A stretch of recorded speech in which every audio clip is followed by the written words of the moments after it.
Call this meeting to order. On staff for the presentation. Mayor, you want to lead us to pledge? I pledge allegiance to the flag of the United States of America and to the republic for which it stands, one nation, under God, indivisible, with liberty and justice for all.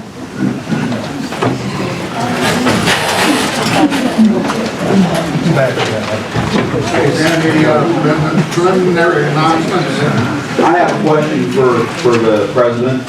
Mr. President, I'd like to change the order of what we're doing here tonight, and I'd like you to vote on motions 4 and 5 right now, so I can swear these officers in, and they won't be here for the whole meeting. Or we can keep them here for the whole meeting. Thank you.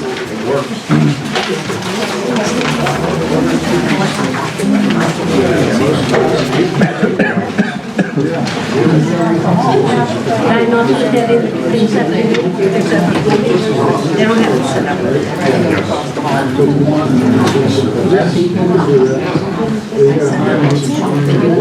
Okay, we're going to deviate from the regular agenda so we can hire these 2 patrolmen, and so they don't have to stay here for the whole meeting. I'm sure they have things to do. So you want to read the motion number 4? Mr. Chairman. Motion to hire Todd Shipley, patrolman with the Munhall Police Department. Motion. Second. We have a motion and a second to vote for Todd Shipley. All in favor, say aye. Aye. Motion carried. Motion to hire Jared Ruffing, patrolman to Munhall Police Department. Motion. Second. We have a motion second to hire Jared Ruffing as a Munhall Police Department. All in favor, say aye. Aye. Opposed? Ayes have it. Motion carried. Thank you. You want to swear Thank you. him in? Yes. Whatever you got to do. Officer Shipley, please come forward with your family.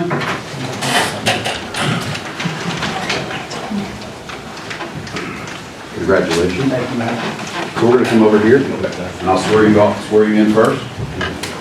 So you repeat after me, raise your right hand. I, Todd Shipley, I, Todd Shipley, appointed as a patrolman appointed as a patrolman of the Munhall Police Department, of the Munhall Police Department, do solemnly swear that I will support and defend the Constitution of the Commonwealth of Pennsylvania do solemnly swear that I will support the Constitution of the Commonwealth of Pennsylvania and the Constitution of the United States of America and the Constitution of the United States of America and the bylaws of Munhall Borough. and the bylaws of Munhall Borough. I solemnly swear to discharge the duties of my office with fidelity. I solemnly swear to discharge the duties of my office with fidelity. Congratulations, officer.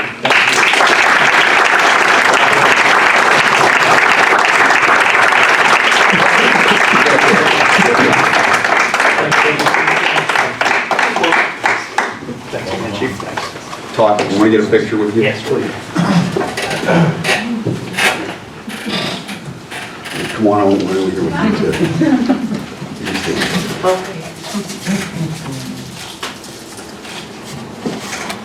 Thank you. Thank you. Thanks again.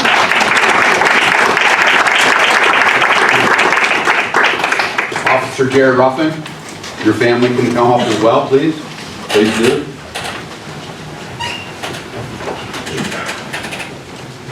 Raise your right hand and repeat after me. I, Jared Ruffin, I, Jared Ruffin, appointed as patrolman appointed as patrolman of the Munhall Police Department, of the Munhall Police Department, do solemnly swear that I will support and defend the Constitution of the Commonwealth of Pennsylvania do solemnly swear that I will support and defend the Constitution of the Commonwealth of Pennsylvania and the Constitution of the United States of America and the Constitution of the United States of America and the bylaws of Munhall Borough. and the bylaws of Munhall Borough. I solemnly swear to discharge the duties of my office with fidelity. I solemnly swear that I will discharge the bylaws and the duties with fidelity. Congratulations.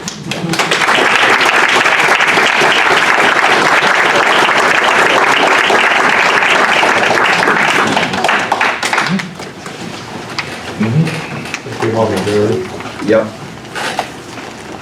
Well, Dad can't put it in there. We'll get one here. We'll get one with Mayor. Okay. Okay. Just one Jared and I. Right.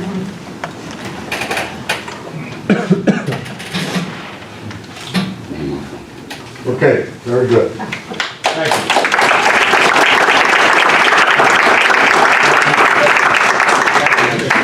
You're welcome to stay if you like.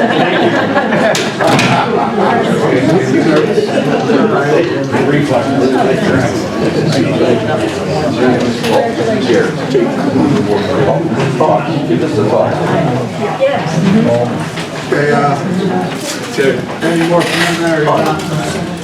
Yeah, I got one. Okay.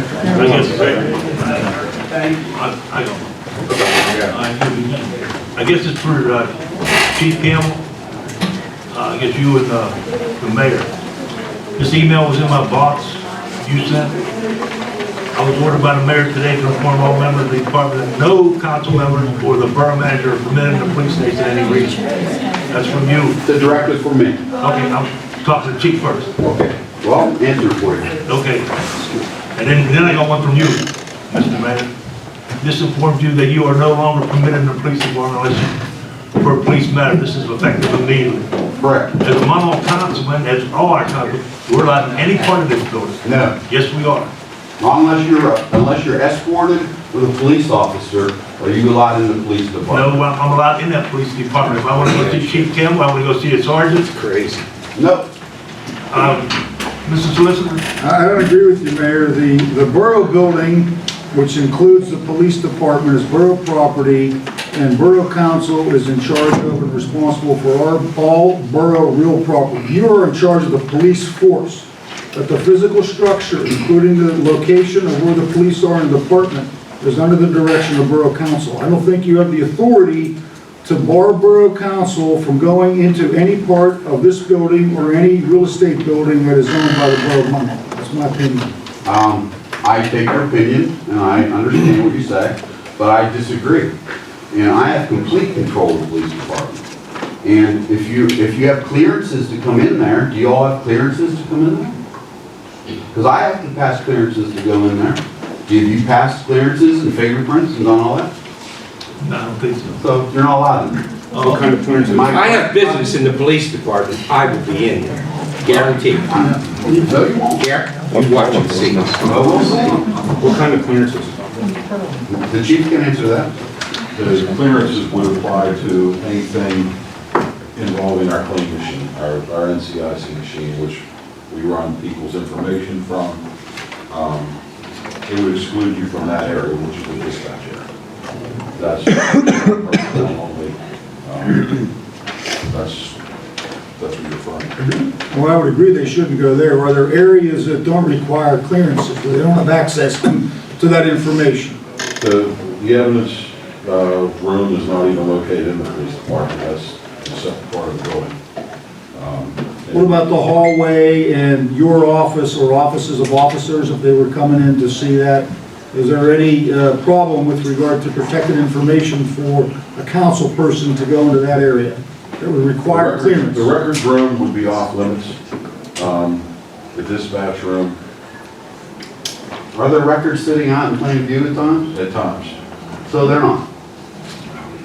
It's a simple procedure. I've checked with other police departments as well, Mr. Ingalls, and they're not permitted in their police departments. Maybe we'll have to have a judge answer that. I don't agree with you, Mayor, except for the restrictions that the chief mentioned. I would certainly agree with that, but if they wanted to go in there and go into the hallway, a common hallway, which there wouldn't be anything located, and knock on someone's door to talk, I don't think you can prevent them from doing If they're that. escorted by a police officer in and out of the police department, that's fine. Other than that, our police officers or whoever lets them in will be facing some disciplinary actions because it's not going to be tolerated. It's not a walk-through area. It's not an area that they can legally walk in and walk out and do what they please there. And it's not intended to be. It's a police station. What is the And that's my reason for stance that? on it. Can you explain your reasoning for that? I mean, I've been in this building for how many years? 50-some years I've been going in and out of this building.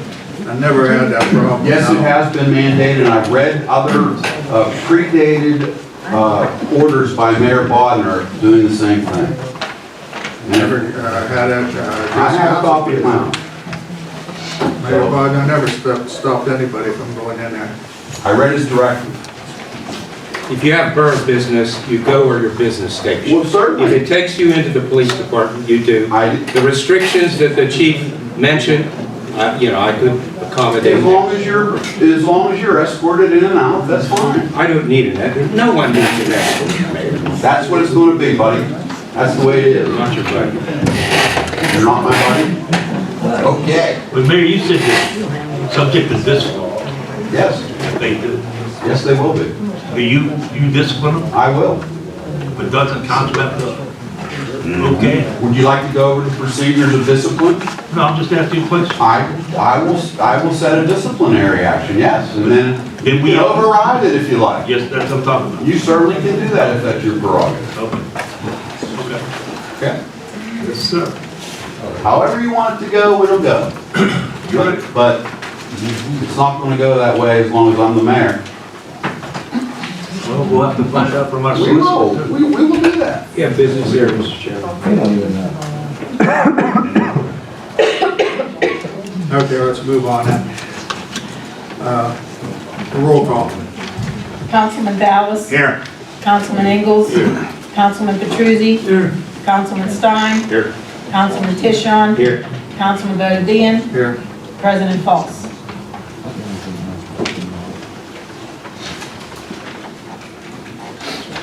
Next is we're going to have a public hearing on 2 ordinances. The solicitor will handle that part of the meeting. Yes, thank you, Mr. President. The first one is ordinance 1596, which amends ordinance 1396, approving fee changes with delinquent taxes. This essentially came about in conjunction and cooperation with the agreement we have with Legal Tax Service, who serves as the delinquent tax collector, real estate taxes, specifically garbage fees and other fees. So when people don't pay, we have Legal Tax as an entity, and this is their specialty. We send the information, say you need to try to collect this. Well, what they have to do is have an approved fee schedule, because their work that they charge us gets added onto the bill. That's the way it's done everywhere, so that we don't have to pay for the services of legal tax to collect people that aren't paying their bills. So what we needed to do was update the fee schedule that legal tax charges, because we have to approve it, and then also there's then a new updated agreement with legal tax. So that's a summary of the ordinances. Anyone have any questions or comments before council votes on it? I do. Yes. Is it advertised online? Is it on the website? The fee schedule? I don't know. It is, Can we put it on the website? sure. Because I was trying, I did review the agenda today, and I was looking to see if it was on there, and did not see it. Do we know how bad, or should I say how it has changed? Yeah, they were all decreased. quite a bit. Decreased? Based on 2018 numbers, it would save the borough about $50,000. Okay, thank you. You're welcome. Are there any other questions or comments before council considers a vote on this ordinance? Okay, no one else indicating any desire to comment. That concludes the public hearing. And I think, is this an agenda item I take? Is that correct? So, yeah, if you want to, council can vote now to adopt the ordinance, because we conducted, although you'd be going out of order, you do what you want, Mr. President, but if you want, you could make a motion now to adopt this and conclude this matter. Okay, we can motion to approve the ordinance 1596, or somebody make the motion. So moved. All in favor, say aye.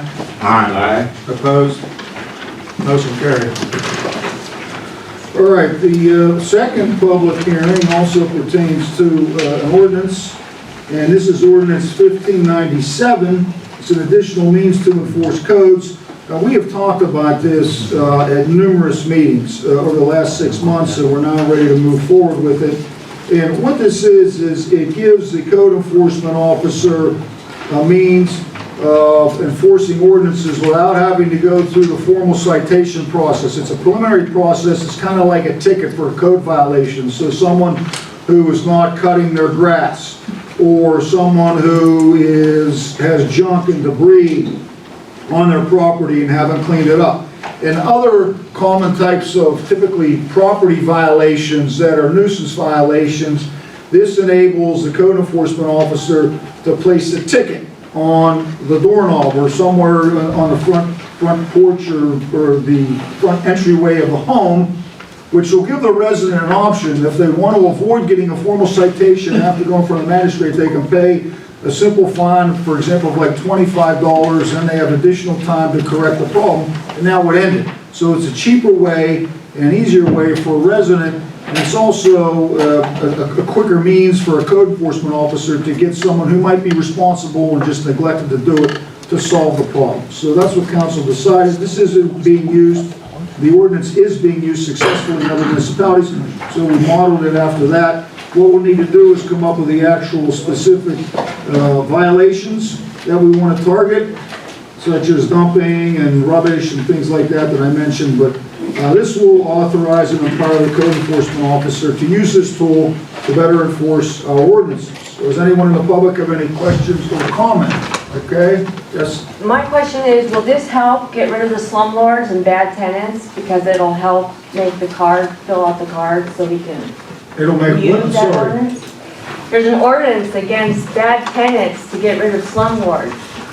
I'm wondering if this will help that process, since those cards don't seem to be moving too quickly. Well, it should help with for a slumlord, the term you're using, I assume, is probably someone that's not maintaining their property, so it's a faster means to issue a notice of violation and assess a penalty, so. Right, so if the ticket is written out and then it's ignored or not taken care of, does that mean the next step will go directly to doing the card? I don't know what So you mean by she's the card. speaking of 1506. I wasn't sure if it was 1608 or 1506 1606. is the rental property ordinance.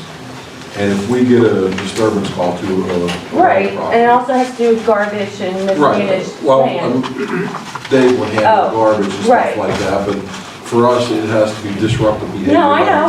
tenant. Yeah, I know. So if there's 3 of those calls, Right, then we refer it to Dave. right. Dave takes to the, notifies the landlord that your tenant is in violation of ordinance 1506.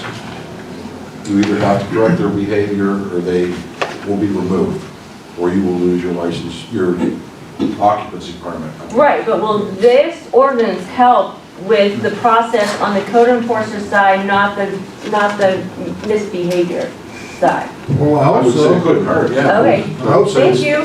You're welcome. Not Anyone a tool else? for us to use.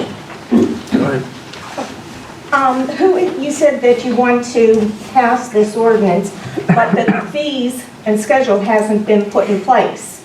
Who is going to determine that fee, and is council going to vote on that? Well, the penalty is, the first violation is $25 if you pay without having to receive a full citation, and then a second violation is $35. So that is set.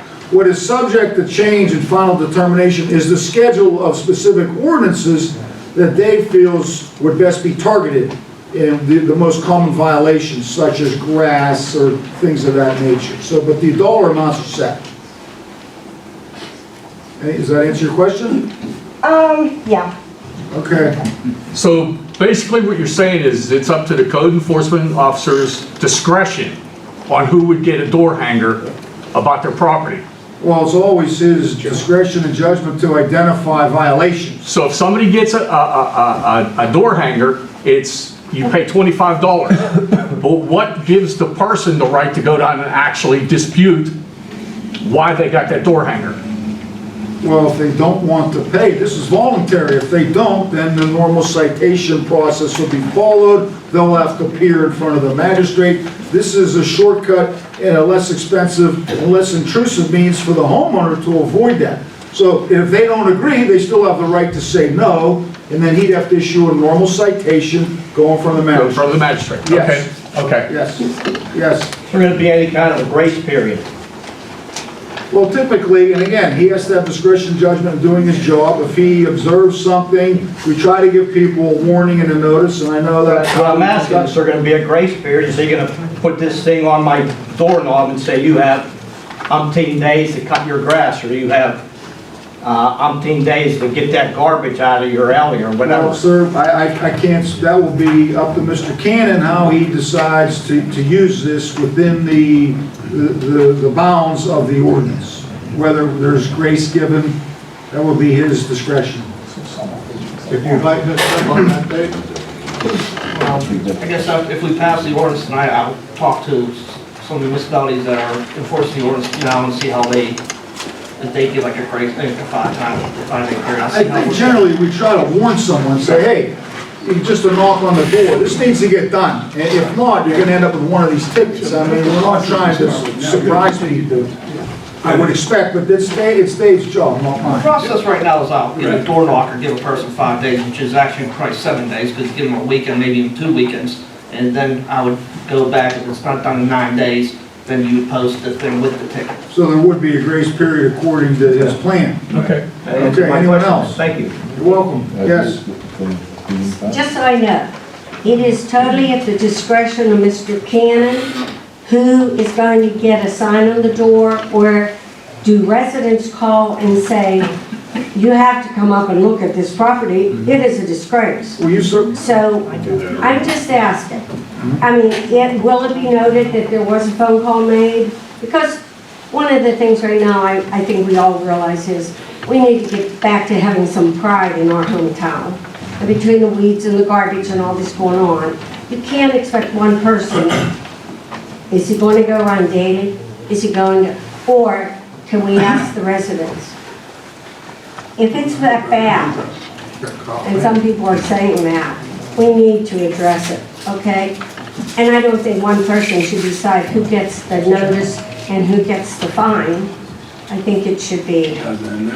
Well, he has to do that. He has to, everyone should be treated equally. So if your grass is 3 feet tall and the neighbor's is a foot tall and they're both in violation, he can't cite the one neighbor and let the other one go. He's supposed to then treat everyone fairly. Can a resident call in and report a violation that he can investigate? Absolutely. He can't be in the whole town all the time. So we take calls. If you see a problem, he'll look into it. Yes, sir. What are the chances of creating a standardized document for your, you have 5 days for this, you have 7 days for this, and posting it on the code website? That way it's standardized and it's equal across the board. We pretty much do that right now. Okay, anyone else? Yes? Yeah, I was just wondering, is there a copy of ordinance 1597 somewhere that we can read the actual language of what it proposes? Well, yeah, you can make a request. How do people do it? If it's passed. In the meantime, But I mean, is there some way that I can read what you are going to vote on one way or the other? well, it was advertised in the newspaper and it was available for you to review before this meeting, and that notice was in the newspaper. So yeah, it was available for weeks. And for review by any resident, any non-resident in the borough building or the newspaper. Is it still currently available in the borough building to request to read it? Stop by the office tomorrow, we'll give you a copy. Okay, and then my second question is, what are the specific codes that you want to enforce in the ordinance? Because the agenda just says additional needs to enforce codes. Which codes specifically? Well, that has to be finalized. I think I explained that earlier. Some of the examples in other communities are failure to remove snow and ice, failure to cut grass and weeds, doing construction outside normal hours, failing to remove junk, failing to clean noxious matter from property, dog waste violations, dumping, rubbish, things of that nature. So, again, Mr. Cannon will use his judgment because he's familiar with what are the biggest problems and try to target those when we make the ticket form following our ordinances that prohibit that conduct. It seems like you're going to be voting on something that hasn't been defined in such a way that's going to give one person broad discretion to use it. All right, I disagree with you. It already, everything that he will be enforcing is already a violation. We're not making any new violations. They're already out there. We're just taking ordinances which prohibit all these things and putting them in the form of a ticket to give residents another way of addressing them. We're not making new violations that you're not aware of. Anything that's going to go on here is already in an ordinance, already prohibited in this borough. Nothing new. Yes. What newspapers was this advertised in? Valley Mayor. Bellemere, okay. This was another thing that I tried to look on at the website today and it wasn't on there. I thought the ordinance might have been on there. And in previous meetings, it might have been before your time, Borough Manager Joe, that they used to print the copy of the ordinance before the meeting and have them sit here so when you came in to pick it up, you could look at it before it was voted on. Because I did come in and I looked for the agenda over there. I also looked for the ordinances sitting there and I did not see them because I wanted to skim through them real quick because I did not have the time to come down to the borough building. But it is a suggestion if you want to do that like it was done previously in the past. It may alleviate some stuff. Well, I apologize, that might be my fault. Well, We do have somebody that's out. Becky Work is the borough secretary who normally handles that. She probably would have had it together if she wasn't. I understand. Roseanne did a great job today. She spent a lot of time doing stuff, maybe some things. No, I Again, though, understand, into but the cracks, and I apologize. it might have been a good idea to have it on the website since it was advertised in the paper that, hey, this is what we're going to be having a public hearing on, and then we're going to vote on it if we decide to vote tonight or vote, you know, because everybody's advertising, you know, putting different things on their websites now. Was the ordinance advertised in its complete changes, or was it just? No, it was a summary. A summary? Yeah, and the Borough Code specifically defines what must be done. Where summary is advertised in the newspaper, you put the full ordinance in, it will cost us thousands for every ordinance. Summary is put in, and it's available for inspection for all that time, and the borough office come in, you can read it from front to back until the meeting. Now, there is no requirement that it has to be available at the meeting. As a courtesy, could we, I don't know how many copies we make, that's an administrative issue. Maybe now you could put it online in advance, might be a good suggestion, but in terms of what's legally required, we're meeting that. Okay. I can just ask Roseanne a question. Did you receive many calls about these ordinances? Did anybody ask you questions about them? Okay, thank you. Let me ask you a question, solicitor. If I veto this ordinance, what happens then? Council has, they can override your veto with a 2/3 vote. And I'm trying to think of the time, whether, I think they might have to wait till the next meeting. I haven't researched that specific provision. But yeah, they would have the right to override your veto. Well, but I have the right to veto that within 10 days of the... Yes, that's correct. So I could wait 10 days and veto this, and then it would be brought back out to the people at a public meeting for them to vote on it again. And again, I have to check the timing on that, Mayor, but it sounds like you may have read it, but there is a time limit, you have the veto. I have 10 days. And then a time limit, the council has the right to override that. Okay. I have another question then. If the mayor does decide to veto it, does he have to veto it at a public meeting or? No. I don't think so. So then no one will know it was vetoed. Well, they'll have to bring it up at another, they'll have to advertise it again, that they're going to have a hearing on it, and they're going to vote on it again. No, we don't have to advertise again. So you could just not say anything, just do it. No, it has to be done at a public meeting. That's what I'm saying. Yeah, but we don't have to. You won't have to advertise in the paper. Correct. But you would have to have it on your agenda to vote on this new Well, it wouldn't other necessarily, ordinance. it doesn't have to be on the agenda, but would have to be voted on at public. Council can bring up new motions at any time. We know that. It has to be, well, they're legally permitted to do that. We know that. Well, this is only one short step as far as what's already on the ordinances. It's just eliminating and giving the people a better This chance isn't, yeah, it's nothing new. I know that. I know that. Well, I don't understand. They don't understand that, though. They're asking for the ordinance, to read it. They want to read it. It should be here, honestly. But that's neither here nor there. So, I'm sorry. I think what most people's concern is that if the code enforcer walks up the street, that he may single lot one property, and there very well might be 10 properties that the grass is ever height. And I think that's what everybody wants to be, so that it's not an individual's discretion, because it seems like everybody's a little familiar with that here. And that's why they're asking, they want it, if it's 1 foot high, and you cite one person on that street, everybody better be cited. The way this all came about and why we started talking about this, I talked to a manager in Jefferson Hills, and they had something they called a short ticket. One of the things every borough has, and every resident has, is their neighbor or somebody may not cut their grass, and nothing's done. Nothing gets done about it. What they don't know is a code enforcement or officer goes to that house, puts a door knocker on it, and 10 days later he goes back and he sends them a letter, and then he takes them to the magistrate. The magistrate will fine them $300, and then we have to wait to collect the money, but you have to put up with this high grass or these tires in the side of your yard or whatever for a longer period of time.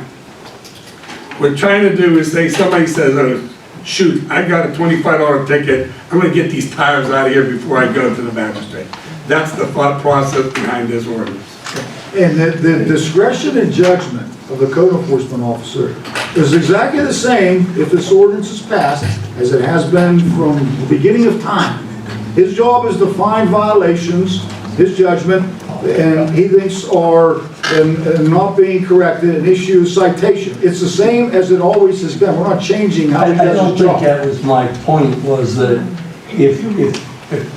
if I go on and I have a complaint of high grass and neighbors, I don't just address that house, I look the whole, it's back when they repaired the Mexican War streets, they found out you couldn't fix one and not all the rest, it devalued the property still. So if you go in to clean up high grass, you have to do the whole street. And then there's no question. Anybody that's in violation of the height rule, me as a code enforcement, I can't ignore the other properties.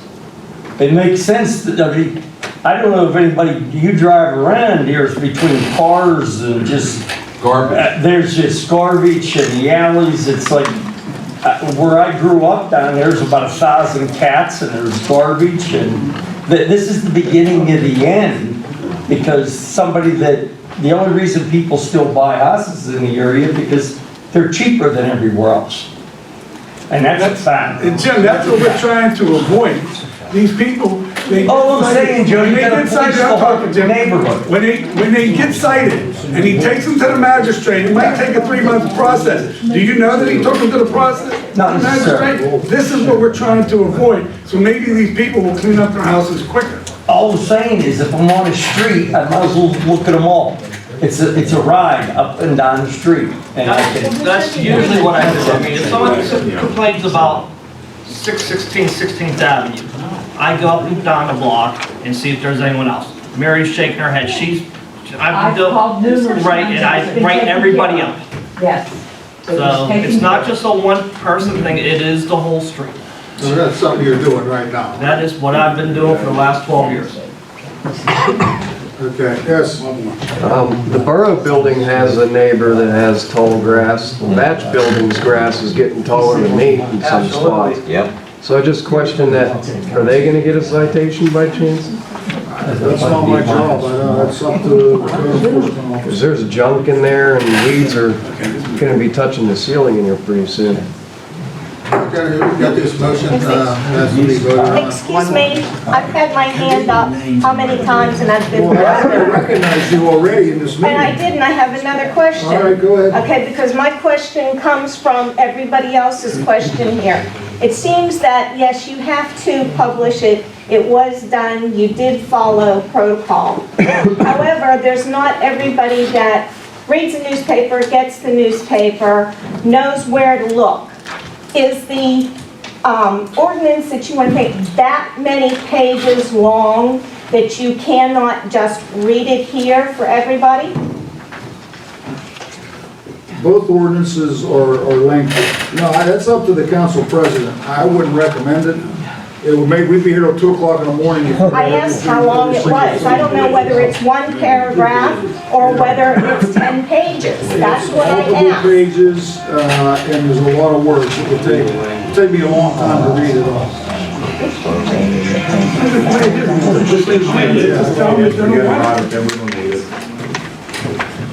Take them right to the match. Okay, you want to read the motion? Let's vote on it. Yeah, it's number 9. Number 9. Motion to approve ordinance 1597, amending code of ordinances to provide additional means of enforcement. So moved. All in favor, say aye. Aye. Opposed? Ayes have it, the motion carries.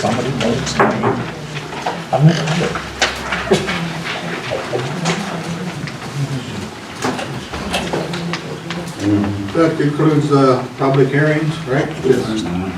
We'll move on to the speakers, and comments will be limited to 3 minutes. Must avoid references to personalities and personal related issues.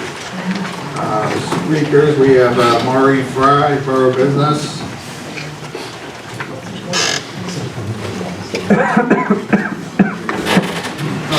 State your name and address to the secretary, please. Sorry about that. My name is Maureen Fry, and my address is 124 West Virginia Avenue. I don't think I work. That's not working. It doesn't work. It doesn't work. So you shouldn't even be there. What is it, month 7 that I've asked if these are fixed? Okay, Your voice carries quite well. I wish all of you were standing when you're talking back there. If that's okay, Mr. Tishman, I'll go on. What I tried to do this time was, under Borough Business, I'm going to direct the question to the person who I think would be responsible. My first questions are to Mr. Cannon involving permits. What's involved in getting a permit? Does the person come, you tell us. Well, it depends on what type of permit you're asking. Okay, so there are different kinds of different things. There is a commercial building permit. Okay. There's a residential building permit. Okay. There's a zoning permit. There's a dumpster permit. There's a solicitation permit that I give, and also there's a solicitation permit that the chief of police also gives. Okay. And I don't know if the police have any other permits. Road closure permit, Road closure permit. sidewalk closure permit. Okay. And there's also a grading permit. A grading. Soliciting permit, Okay. Fence permit, excuse me. you have a permit to put a fence up?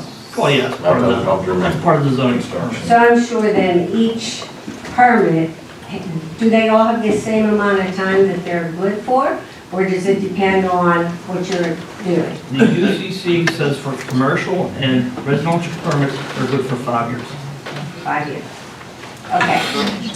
Do we have, I'm going to say the word ordinance regarding weeds in Munhall? Yes, you cannot have wheat or grass more than 12 inches high. Grass. Okay, weeds or grass, 12 inches. Grass, I did not say weeds. Weeds are another thing. People get confused here. Trees can be any size they want to be. There's no ordinance about the height of trees. There's no ordinance about vines on a house. You're allowed to have vines, and you're lost. Some people say they're weeds. The court says if there's a name for the plant, it's a plant, not a grass. Okay, now what about typical weeds? Like I said, weeds have names to it, so most of the judges throw it out. Okay, so if we're talking about that ordinance that it looks bad, and it, is it a call about what kind of weed it is and who has it? Because I'm going to be very specific. I have nothing against Charlie Batch and Tasha. I talked with Tasha in the beginning of September. I asked her about that property because it looks disgraceful. And the day I talked to her, she informed me that they were putting up tarps. And I said, that covers up the problem from the front.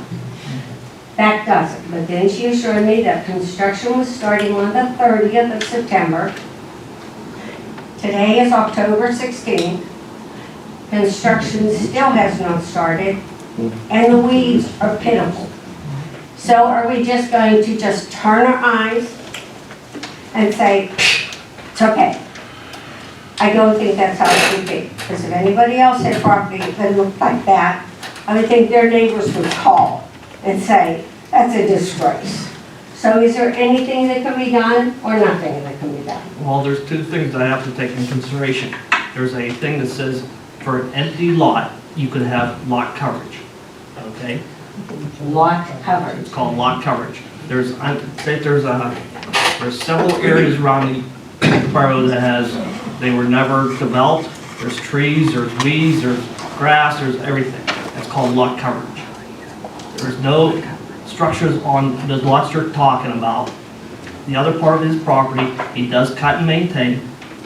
Can you consider that as empty land?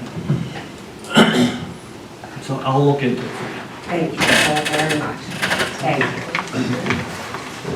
My next questions are to Mr. Stein because you're on the finance, administrative finance. Would you please tell us why there were no meetings in September or October? In September, I had a conflict, and I asked the borough manager if there was anything critical that needed to be discussed, and he said there was nothing material, so I opted to cancel instead of rescheduling. In October, we have multiple budget meetings scheduled, including one last night, so I felt that they counted as a finance meeting for the month of October. So we didn't have one.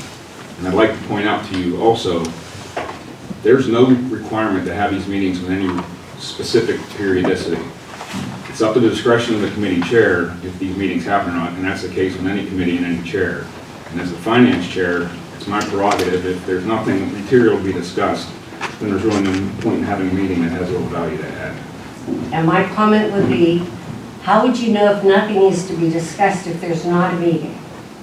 I mean, would I have to send a right to speak to you to say, I'd like to know about these 12 issues? And I will ask you about one of the things tonight, because when I looked at the checks that were written, I do have a question. However, so September you had a conflict, October you feel that you had some other meetings that could just not have to do that. I saw today that November 12th meeting, November, almost a month away, is already canceled. I don't understand. When we're talking money, and everything involves money, how meetings can be canceled when people are curious. Would you tell me that? If we have budget meetings, I'm actually trying to see if I have the paper in here with the scheduled budget meetings that we already have scheduled. Well, the preliminary budget was turned in last night to council. My question is, if you, well, at least to my knowledge, if you didn't meet in September, October, and now the preliminary budget is there, I would like to know who, when, and where did you meet to formulate that preliminary budget? The meeting was last night, it's been on the website for over a month. 6 o'clock. So you've been working on this for over a month? It goes on throughout the year.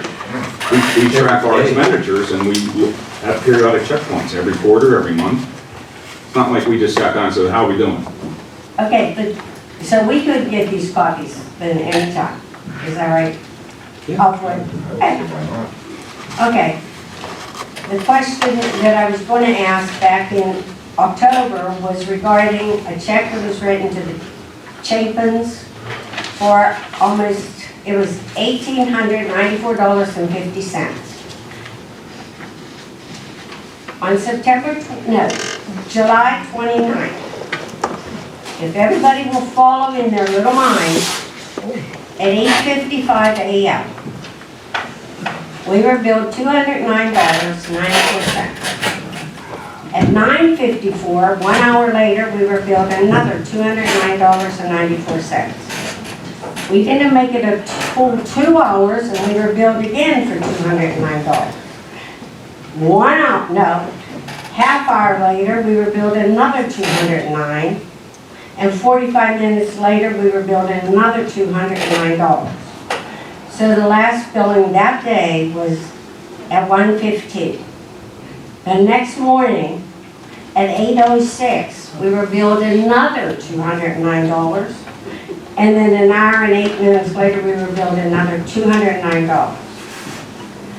I would like to know, why all the separate billing? Did Chapin's deliver? What I'm talking about was, it was listed as topsoil, shredded, and screened. And I'd love to know, where did all that topsoil go? Went to Mr. Longo's property. Pardon? Went to Mr. Longo's property. The Mr. property. Longo's property? It's fine. I'm not laughing, I'm questioning what I say. So we just keep getting every hour and taking dirt up. Is it us or is it Chapin's? We don't get it. You get it and then you take it back up and they bill us. And then you need more, so you go back up and go. Okay, thank you for telling me. I asked the question, and I'm not going to pick and choose who I'm talking to.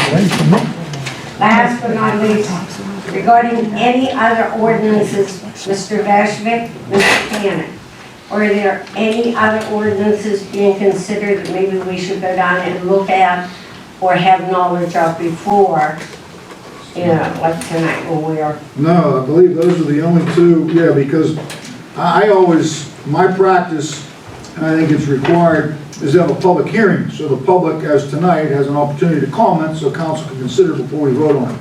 So those are the only two ordinances listed for public hearings. There is a motion to advertise an ordinance for next month, so that will be considered next month, so now you know. And what's Assuming that, that one is for a company that, and I don't want to go through in detail because you'll have a chance to read it and there'll be a public hearing next month when we can get into it. It's a company that requires mortgage companies, properties that are in mortgage foreclosure usually slip through the cracks, and then now establishes a requirement that they have to register with the borough so we can monitor and enforce a bank or mortgage company to cut the grass, clean the property, fix the structure. So it's a good thing, and then the fee that the company charges, we pass that along to the mortgage company. So in a real short summary, that's it, but we'll talk about that more next month. And And isn't it part of motion number 3 today? to advertise, not to enact. Okay. Yeah. Okay. And my last question for tonight is, out of curiosity, how much do councilmen get paid per month or year? I can tell you that. I don't I'm know. asking you. Go ahead. It's set by borough code. The borough code establishes what they get paid. It's based on the population. I don't know the amount. That's where it comes from. $2,400. $2,400 a year. Thank you so much. That's all I need. Have a great day. Okay, let's move on with the reports from borough officials. Mayor? Thank you. Thank you, Mr. President. I'd like to start just by referring back to our first statement, which you asked me at the very beginning of the meeting. Why did I send this statement out to council? And I'll tell you exactly why. I left the council meeting and Mr. Petruzzi and Miss Lorden were walking out of the police station. She's not a councilwoman. She doesn't belong in the police station. They don't walk through there like they own the police station. So that is why I started that, okay? I had wanted to do that in the past, but after seeing that, I thought, I have to stop this because this is just ridiculous. And that is why I did that. Okay? So that's why I did that to start with.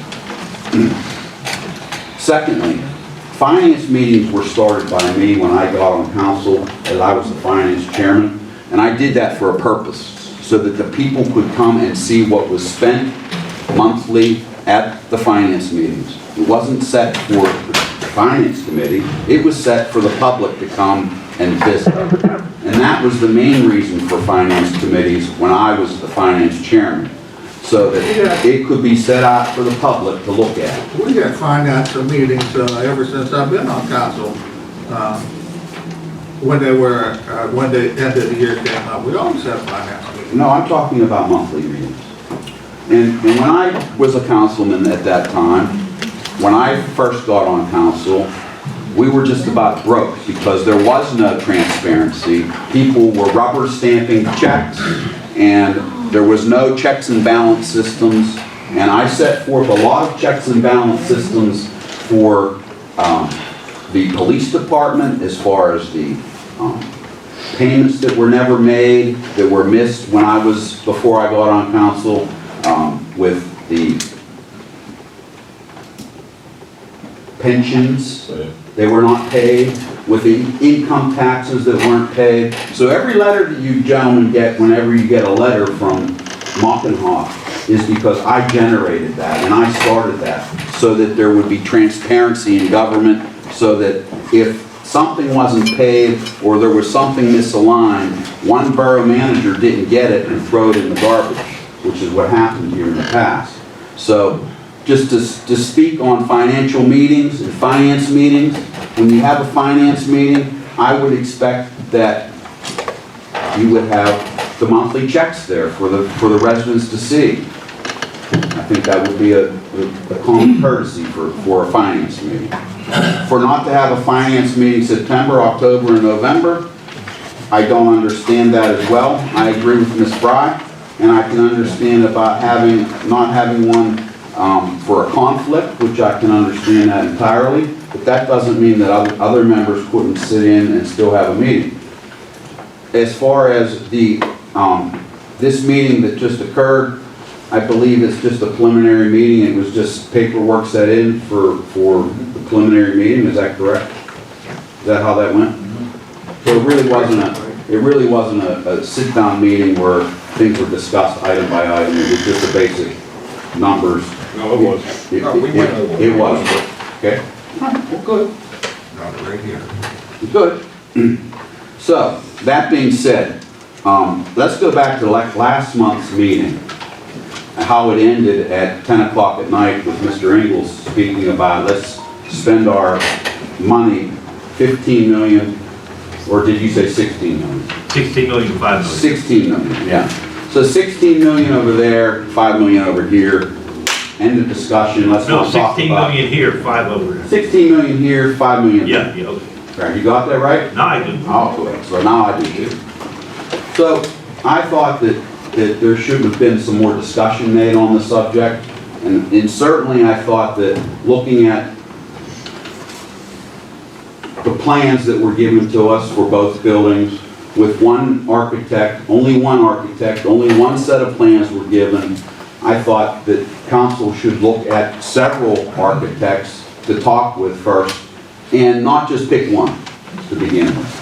So we have one depiction here of the plan for the borough building. That's 16 million, was it, Mr. Ingles? Yeah, 16. 16 million. 16 here, 5 over there. 16 million. So in looking at the plans briefly and pretty closely actually,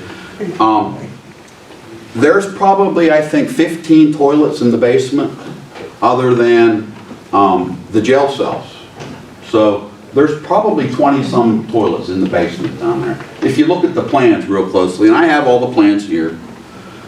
So I thought that was a little bit over the top. I thought having a toilet in the mayor's office was over the top. I thought the design of the code enforcement officers was over the top. I thought that if we had a workout center there at the police station, I don't think we need one. My opinion is we buy everyone a pass at any athletic group that they want to go to, and they go out and work out on their own. And they would give a discount to any police officer or any public borough employee for that. And it would save a lot of room in the borough building as well. So that, I take that right off the bat. Going into the police station, I thought digging out below the police station and putting a sally port in there and 6 parking spots, I thought that's a grandiose idea and it's great. But if you look at all the plans, everything in here is grandiose. And if you remember what he said, I'm trying to get everything in this municipal building that we're going to put in the Willis Center. Well, I don't agree that everything in the Willis Center is needed either. So, my thought was, we would look at this and take his proposal, and we listened to him. There was no argument, there was no double talk, there was no questioning him. We took what he said, I thanked him, then we should have had a discussion. We had no discussion, we just voted on it. So, my thought was that we don't need to dig out underneath the police station. We could have a garage and a sally port built right here, okay? And then more office space could be put in here. And it's 16 million, right? 16 here, 5 over Right. 16 million, we don't need to do the garage here for the fire hall. We don't need to do that, okay? We could build a fire hall in the very back of the property back here, okay? We don't need to spend 16 million here, okay? We don't need to move this borough chambers downstairs. Basically, if you look at the drawings that TKA did, and any architect does very nice detailed work, they work on machines, they have papers that draw lines and windows, everything's done very precisely. They go to school for that. But we don't need this addition up here, okay? We need to scale down a little bit and see what we need to do. We moved every office building in this building from one place to another. That's not refitting a borough building. You might as well build a brand new building. You could build a brand new fire hall and a borough building for $15 million. Yes. And sell the Willis Center before you go ahead and spend $15 million. That's absurd. I'm sorry, 16 million. Thank you. Thank you very much. Now, I do agree that we need a ventilation system in here, and absolutely we need a ventilation system in the basement. Do I agree that we need to excavate the basement 3.5 feet or 4 feet in the basement entirely to do that? No. People can still walk up and down steps. We don't need to do that. I think if we would repair the water leak on the roof, and we could do interior French drains in the basement, which I could bring the basement plan up along the front here, and I've done a lot of interior French drains. It could be done very cost effectively. We wouldn't have to excavate the whole front of the building, which was proposed. So there was a lot of things that were added on and added on and added on. An elevator was put over here, an extra elevator to add another elevator. That's a great thing. There's no doubt about it. It's beautiful having an extra elevator. But at $16 million, I think we have to say, hey, what can we afford here? All right? I think it makes sense to talk about things instead of let's just vote on it. Let's just move ahead. We don't care what the public says. The public wants to build this building, and I know other people want to move over there. But the majority of the people that I've talked to, 98% of the people, they don't want to move out of this building, guys. So, I think that when I said last meeting it's a rush, I think it was a rush to vote on it. Absolutely, I think it was a rush to vote. And if we keep the same basement and not take the same plan that they have to do that, it can be done in stages. It doesn't have to be done one at a time, the whole thing, 18 months to do it. And if we knock this building out of here and take that off, then we have a lot less expenditures. But that wasn't discussed. It was just discussed, we're going to do this and let's do it this way and that's the way it's going to be. And why I don't understand that as well. I really have questions on what's going on and why we're even moving over there without first looking at all of our options, and that hasn't been done. Secondly, every bathroom upstairs has been moved. Not one room has stayed the same. There's no reason for that. That's just to drive up cost of the contract. That's all that is done for. There's no reason for that at all.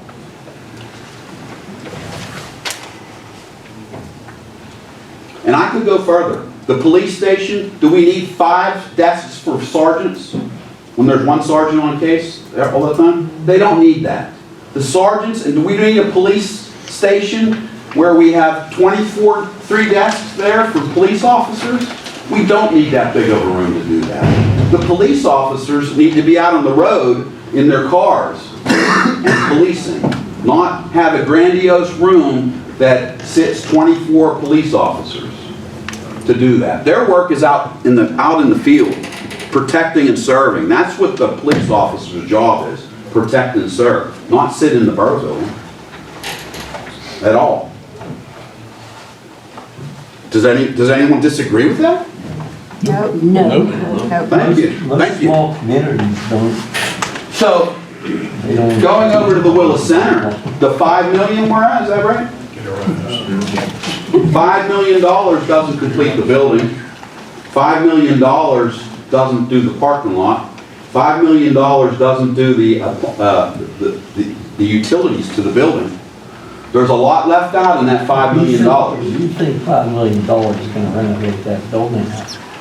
So I bring those facts up because that wasn't brought up either. I don't think you did the people a justice by doing what you did last meeting. I disagree with it totally. Totally. Now you're going to spend, at this meeting, we're going to vote on how much money to have the asbestos removed? $635,000, roughly? 20% of $5 million on that. Is that right, Mr. Verhola? I'm asking, did we vote on that? Did we advertise that? Yeah. Where? We advertised it how many different places? When? Months ago? Was it public opening for the bid? Yes, it was. When was that done? It was done a month after we voted on it, council voted on it. It's advertised.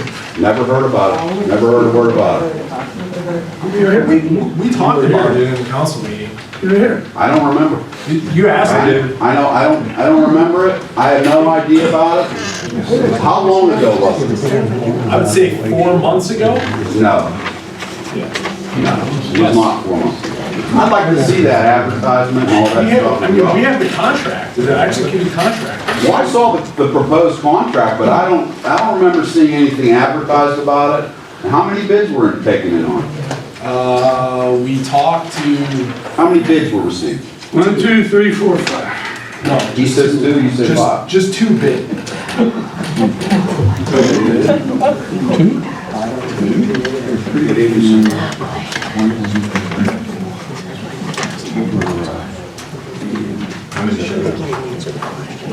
Two?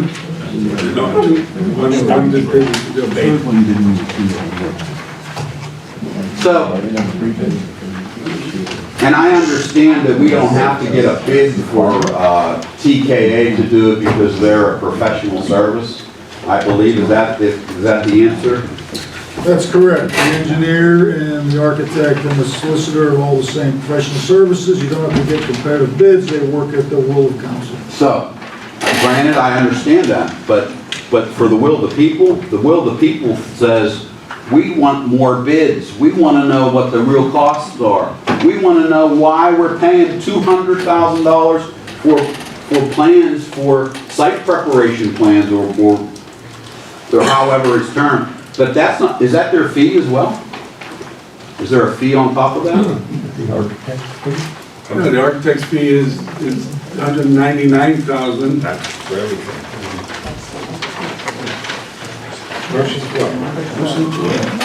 That's just for the drawings. That's to prepare bid documents. Right. That's not their fee, that's just the bid document, right? That's their total fee. That's their total fee. They're going to take that and they're going to do all the inspections and they're going to do everything involved in the job. They're gonna complete the design in plans and specifications, and then the next step after that would be procurement. So that we put it out to bid, we advertise it, we get bids in from contractors, we award to the low bidder, and then we would manage, somebody would manage the construction. So this plan here then, that we paid $30,000 roughly for right now. That's schematic level, it's not contract level. I understand that. And my question is, this plan here, can we take this plan and call 5 different architects and say, we'd like you to price this job out for us as well. And what would our fee be? That could be done, couldn't it? Could be. Could be. So it could be. Who would do it? So, and it may come in at 120,000 or 80,000. I mean, I would say Or based more. on the architect who prepared those plans, reputation and familiarity with the project, their price would be tough to beat at this point, but You never know. We don't know that. So that being said, we didn't shop it around at all. We didn't look with anyone else. We just went and did with one architect, one person. How are we paying for this $800,000? Bond issue. We're gonna do a bond issue. We applied for the bond already? We have not. Good, because I was wondering how long that was gonna take. And doesn't that have to be a public hearing as well? For a bond? To Yes. float a bond? Yes. Because I'm not real bright, and I need to be informed about all this stuff, because I have a hard time reading all the ins and outs. But here's the forms that we filled out the last time, what I was told that we never did apply, but we did apply. Mr. Stein, there they are. Right there. That's not correct. No, That that's is not, correct. your name's on it. Yeah, that's. Joe Verhola, thank you for engaging us as the underwriter for the bonds. Yeah. We're ready to provide you certain regulatory disclosures, and it gives you the prices of all the bonds. Since my name is on that, I'd like to explain to the public exactly what it is that you're. Tell us, I'd love to hear it. Did anyone ever go out and buy a house? When you go to a house, don't you go to the bank and say, hey, first of all, can I get approved for this house? And they say yes or no. How much can I get approved for, right? And then when you say, just like buying a car or a house, you can buy a house. I'm gonna buy that $50,000 car. Does it matter what you pay for what the car costs if you're not paying cash for it? No. So you find out what it's gonna cost for this. So what I did in 2017, whether we would have refurbished this building or refurbished that building, I went to a bond company and said, hey guys, number one, we had some problems in the past with money. Can we even get a loan for, and how much can we get it for? And all he said is, here's what it was. The engagement was a letter, was to tell me that here, we're working together. And all I got was an amortization schedule to find out what it's going to cost to do that. We sat there in a finance meeting, and the first thing we said is, how much could we afford as a borough? How much could we afford to this borough without raising taxes? And we came up with a figure of $250,000 annually. That came right into the $3, $4, $5 million range that we are in right now. We did nothing wrong. If we don't go ahead, if we leave the building the way it is, OSHA will be in here. We have to do something.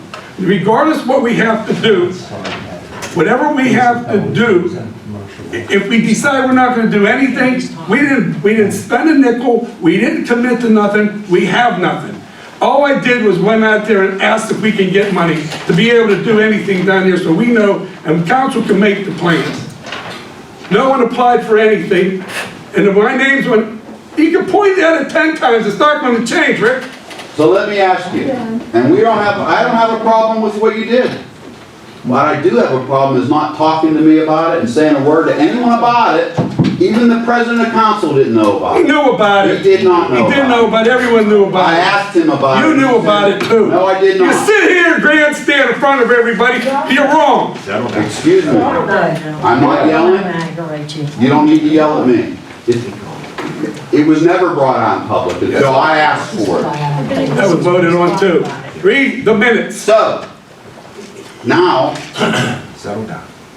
we'll move forward because I'm not going to yell at you. I don't accuse you of stuff. I didn't accuse you of anything. You did? You didn't show this to the public. You didn't show this to me, and you didn't show it to Rob Fultz, president of council. He didn't know about it either because I asked him I will go about down to my office and bring up the minutes. it. Don't care. You don't care. No, the minutes are important. We'll bring them. You're accusing him of something dishonest. Yeah. You want to yell too? Yes. Good. He's So, a liar. let me move forward because Yeah, I think please, there's a move bunch forward. of, I think there are a bunch of liars around here. Yeah. So, I know where the biggest one is. so the EPA report, or the DEP report, we're talking about Nuvo down here. And Nuvo doesn't want the property now because it costs so much money and it's polluted down there. The We could've sold property, it. the property, I'm speaking, please. I know, we could have sold it 2 years ago had it not been for you. Well, thank you very much.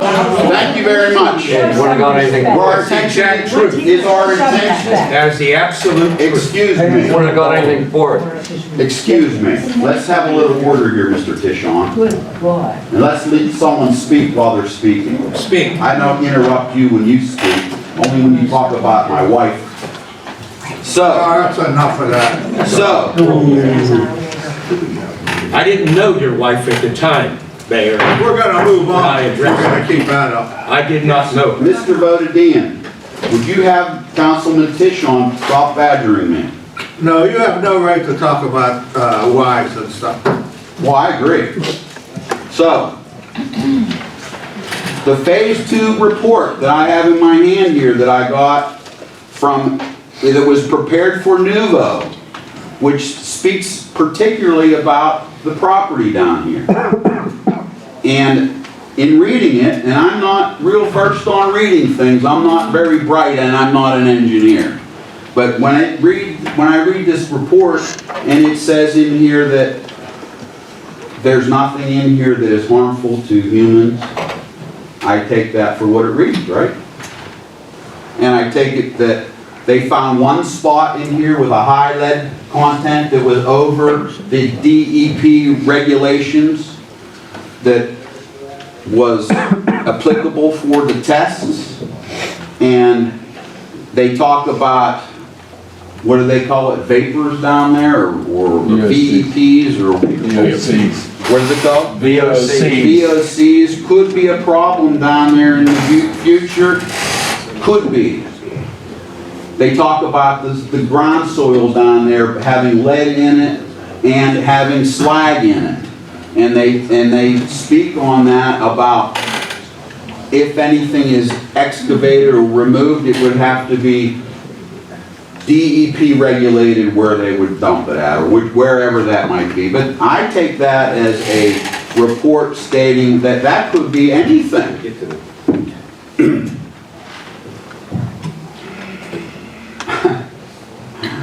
So, I want you to think about all the houses you live in the Munhall area alone, and how much slag is put under every home through here. I'm a plumber by trade, and I bust up a lot of floors, and I dig a lot of lines up, and its slag is everywhere. And I was out in West Mifflin yesterday, and there's a mountain of slag out there. It's still there, and I'm still looking at it, and I'm thinking, wow. And furthermore, the whole waterfront down there is all a mill site development, a historical mill site development. Okay? And if you read through here, I read a lot of it. They've hit one spot down there, the same as the Nuvo. What Nuvo gave, I gave you a report from Nuvo. And they said they hit one spot out of 13 bore sites down there. I believe it was 13. This company did 5 bore sites down there, one spot down there. It was 18 feet deep in the ground. So, when you say that this property is useless and we couldn't sell it to anyone, I say poppycock. I say, I don't believe it, and furthermore, I further think that that'll be the next thing on the agenda next month, to sell that property. So, I have the report here, and it certainly, it discredits, things that were said that property is useless, which I don't think it's useless at all, and the reports are here, you can read it if you'd like. All right? That's another subject that I wanted to talk about. Furthermore, I'd like to talk about some of the agenda items here that we're talking about here today as well.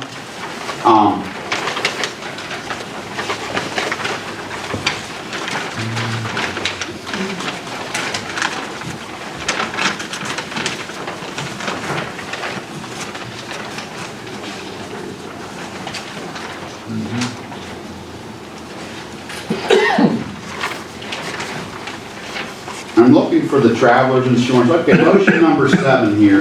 The authorization to continue the borough insurance with traveler's insurance. And I bring this up because I know that we have a motion to put on, up for bid, the towing contract. And why isn't the borough putting out traveler's insurance as well for our insurance being put on there to be put out for bid as well? Can anyone answer that for me? Because I think if we're going to throw the towing contract out, because I don't know why, because our tower that we have has not had any complaints. He comes out at 3 or 4 in the morning. He's a dedicated person. He's a Munhall resident, but we don't want him to have the contract. We want someone else to get the contract. So let's throw it out for bid. So I'm asking the borough, why are you just giving travelers the insurance? And who is our agent for travelers now? And are they local, or do we have an agent at all now? I could answer that. The travelers last year, our agent is Paul Fisher Insurance. They were given to us from travelers, us and Homestead. Travelers recommended him. Last year we came in here, they did a lot of work. We didn't know we had some of the property. I was sleeping one night and said, how do I know what we have? Because all the property we have. So I called the county and said, give me a list of all the properties. Because this insurance agency was on us about getting everything together. And didn't we find out we had the fire department's insurance agency and these agents? You know, there was many people that had it before this agency. The two got together and found out that we were insuring some of their vehicles and they were insuring some of our vehicles. Yeah, there was double indemnity. Right, they cleaned up the system. We still, they continued over the last year, came up and told us things that we need to look at. Traffic signals. What happens if we have a microburst comes down Main Street and rips all the traffic signals? We were insured for $2,500 each one. They cost over $150,000 to replace one set. So they did a lot of different things with us. Secondly, we have lawsuits, whether they're caused by us or not caused by us. We can't, it doesn't make sense to every year try to figure out who we had in 1992 versus 2000. And we had an issue in the past when we had two different, we'd call, one company said we didn't have you, then you have to call the other company. It doesn't make sense, it's not good business to change insurance companies annually. So, then why would we change the towing? We have a great tower, he's local. Why are we changing the towing contract then? We don't know who we are. You put it out for bid. You put it out for bid. So why not put the insurance out for bid as well? Maybe we'll get a better price. And let's go back to your first statement, one of your statements you said here, and I'll speak to the general public about this. If you own a house, and you have a problem with your roof, and you look at the roof and you say, I need a new roof. And the guy comes out, it's going to be $15,000 to do your roof, sir. Are you going to get another price? Or are you just going to say, okay, I'll write you a check? Well, you forgot the step. Same thing. When you look at the roof and the roof has problems, you go out there and shop around all your insurance companies every year. Well, let me tell you. That would be the apples and apples. I'm certainly going to shop for insurance companies for my home, because my insurance company wasn't there for me. My agent didn't help me when I needed a new roof. And everyone else has got new roofs because their insurance covered them to start with, if we're going to go from that process. But that's not what I'm talking about. Then you could call Paul Fisher Insurance, they do a great job. If I'm going to do a renovation of my home, and it's going to cost me $45,000 to put a new kitchen in, I think I might go to another place, or let's take it better yet. Let's go, I'm going to do a $5 million addition onto my home. I think I should get another price from someone else. And that point you make, I'm bringing it and throwing it right back at you. Why didn't we get more pricing on this? We just took one voice, one architect, one set of plans, We said, this is what we're gonna do, it's gonna cost you $16 million. You said, okay, we're not gonna do it, the hell with it. Heck with our borough building, we wanna move over there anyway. And we don't have a definitive number over there either. We don't. Because it wasn't brought out that way. Mayor, may I ask you something? Yes. So, both of these figures that we got from TKA came at a cost, 30-some thousand. Correct. So, every time we gotta go do this, we gotta pay for it. Unlike the scenario you gave with the home, you need a new roof, you get estimates, they cost you nothing. But if you had to pay $3,000 from 5 different roofers, would you pay $15,000 to get 5 different estimates? No. Okay, why? But let me talk to you about that. So, when TKA came here and said, I'm doing this plan. I'm doing this plan here, guys. And this is my preliminary plan. This is what we're doing. And I asked him at that time, how much is it going to be? And he said it's going to be around $9 million. And I said, well, okay, well that puts me somewhere close into the realm of the Willis Center. And then 3 weeks later, when he came back and it was $15 million, I'm sorry, $16 million. How do you do that? How do you go from that to that? And then at that point, somewhere in between there, someone has to say, hey, this is too much money. We can't afford this. We don't want that. We can't go that way. Well, that wasn't done. So, you know, and I agree with you. It costs money to do that.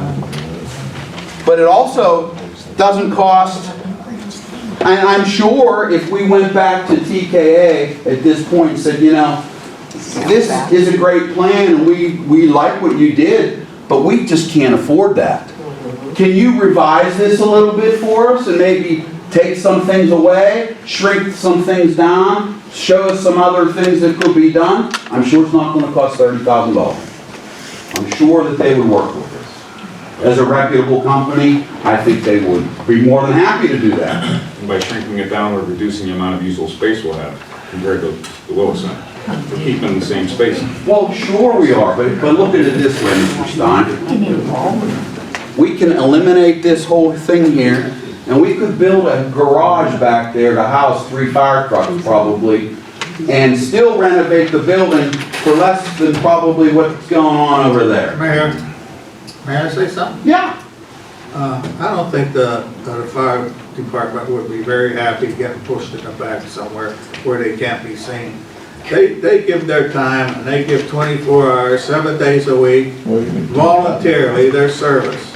I think they ought to be treated a little better than pushed back somewhere where nobody sees. Well, then let's put an addition on number 1 fire hall and build them 3 bays right there, and they have the room, the land, and the fire company could be right there, and it'd be done, and they'd be right in great view.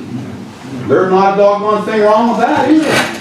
Is it the intention to get rid of the station below that and do that and merge them with number 1? I don't know what. They're going to question me, that's why. I don't know what our intention is because nothing's been spoken about the fire company, and I brought this up on countless times. On countless times I brought it up, and I said, what are we going to do with the fire company? So I asked TKA to do a drawing here, and it shouldn't be set in stone that we have to pay, you know, $16 million to do this.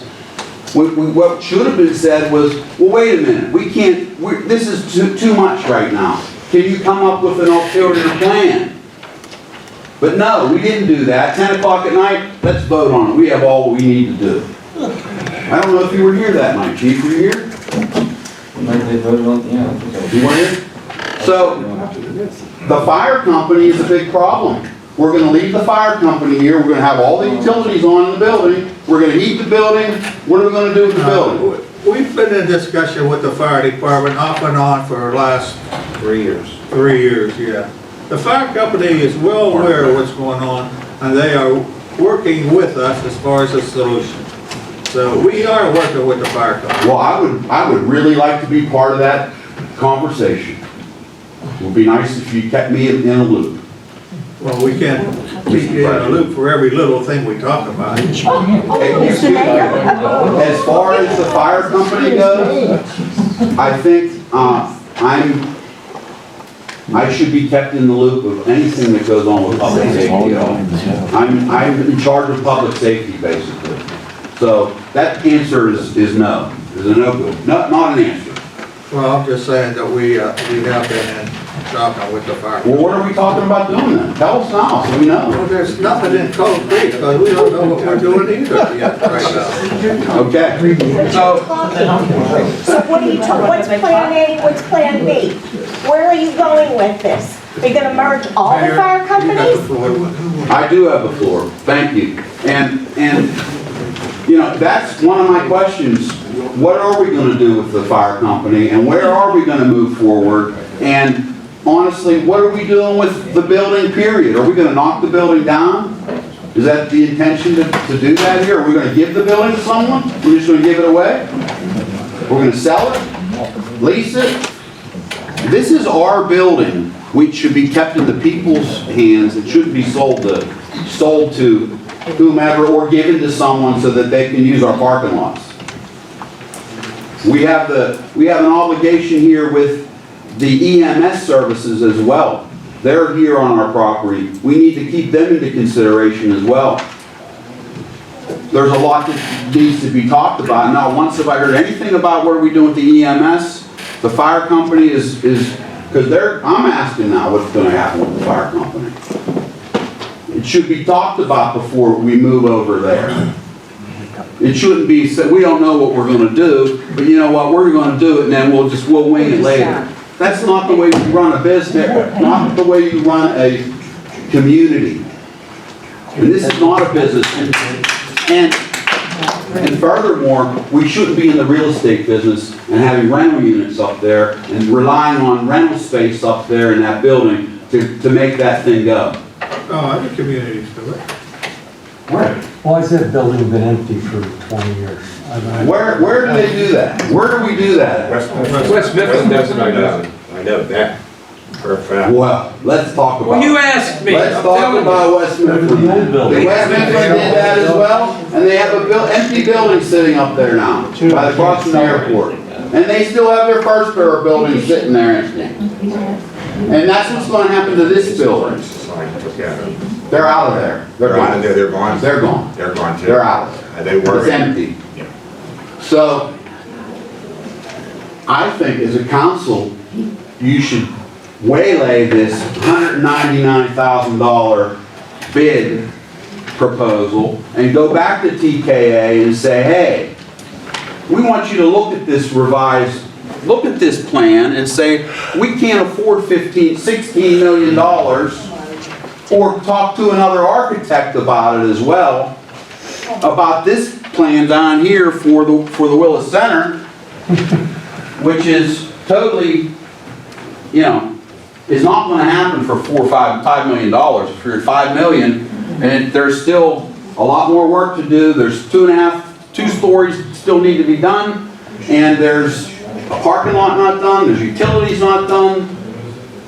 So I'm asking council to waylay your vote tonight on the $199,000 TKA fee and the asbestos removal over there as well, until further studies can be done and further conversation can be done on both buildings.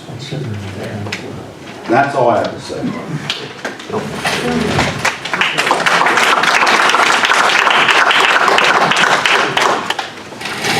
I'd like to address something you brought up, since you brought it up. So you referenced last month's meeting and you made an allusion to the lying going on. So at around the 3-hour mark last month's meeting, you made a comment to me asking me if I'd seen the report before. And I said, before today? No. And then you followed up with another question asking me if so after an hour presentation you feel qualified to vote on this, but you never gave me a chance to answer and you just spoke for like the next 3 minutes. And I wanted the opportunity because I would have told you that that wasn't the first time. And my answer was, no, I hadn't seen it before today. However, when I found out Felix was coming to give the presentation, I came down here and read through that entire report before the meeting to educate myself, to see if I had questions about anything, if there was anything unclear to me, because I didn't want to be sitting here for the first time hearing that. So I did come prepared that day. You put out a video, a week or two ago I heard about, at the 3-minute and 43-minute mark, you quoted me as saying that the presentation by TKA was the first time I'd seen the plans. That's what you told me.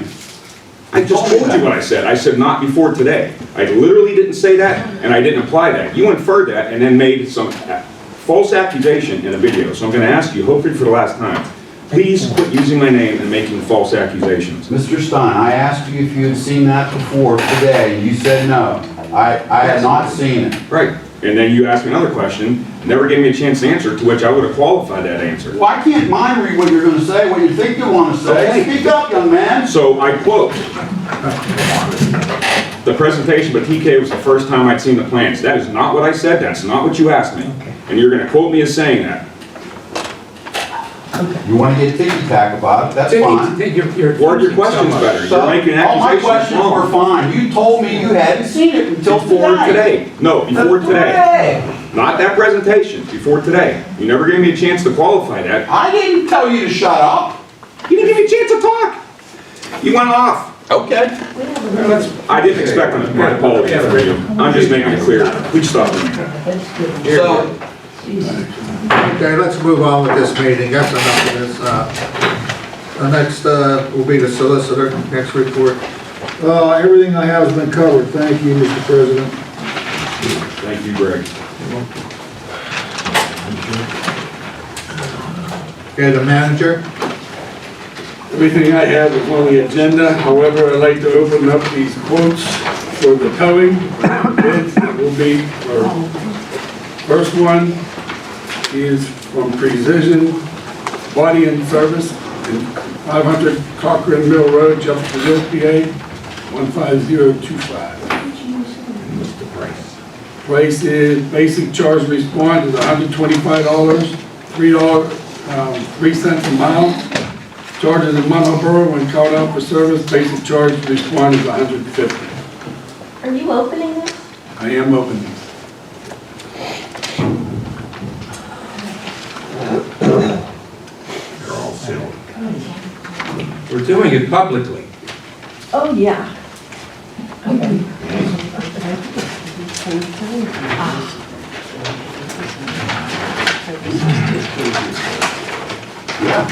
did you read that again? Joe, did it say there's a charge to the borough? Yeah. So you're going to get the ball, chief. Yeah, the basic charge is $125. Mileage is 3 cents a mile. And charges to the Munhall Borough when called out for service. That's, I guess, when the police call somebody out. Basic charge to respond is $150. So, but, okay, how much? I don't think it's a charge to the borough, it's a charge to whoever gets towed. Right. I think that's what they're, talking about. No, I think, no, what it is if they're gonna, if we are, the borough is going to have, they gotta tow our vehicles, it'll be the lower, the 150. Okay. And all of these were asked if they want to come back and they want to talk to council, or council wants to interview any of these, we're all willing to do it. Max Auto, 45 a tow to respond, 0 cents a mile. Basic charge to respond to a tow is NA, nothing for the borough. That's what that's Max. Did you get those numbers? No. Okay, $45 basic charge, nothing for mileage, and nothing, no basic charge to respond. That is Max Auto Service or the road. Okay, he has all his stuff, insurances and everything. Colgan, Where are they located? Waverly Street, Swissville. They did last.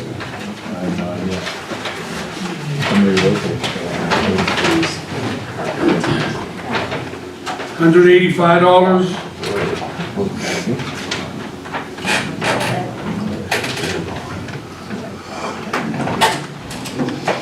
Yeah, towing rate 185, flatbed rate 185.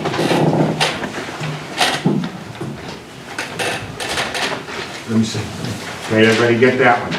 Get that one? Is the second 185 for towing any borough vehicles? Is that what it is? He did not fill out the paperwork correctly, and they just had an attachment. Yes. Yeah, they have towing rates, 185, flatbed rates, 185, and they have storage rates too here. Storage rate is $45 a day. Indoor storage rate is $65 a day. And that's Colgan Towing, Waverly Street in Pittsburgh. Not sure exactly where that is. Swissville? All right.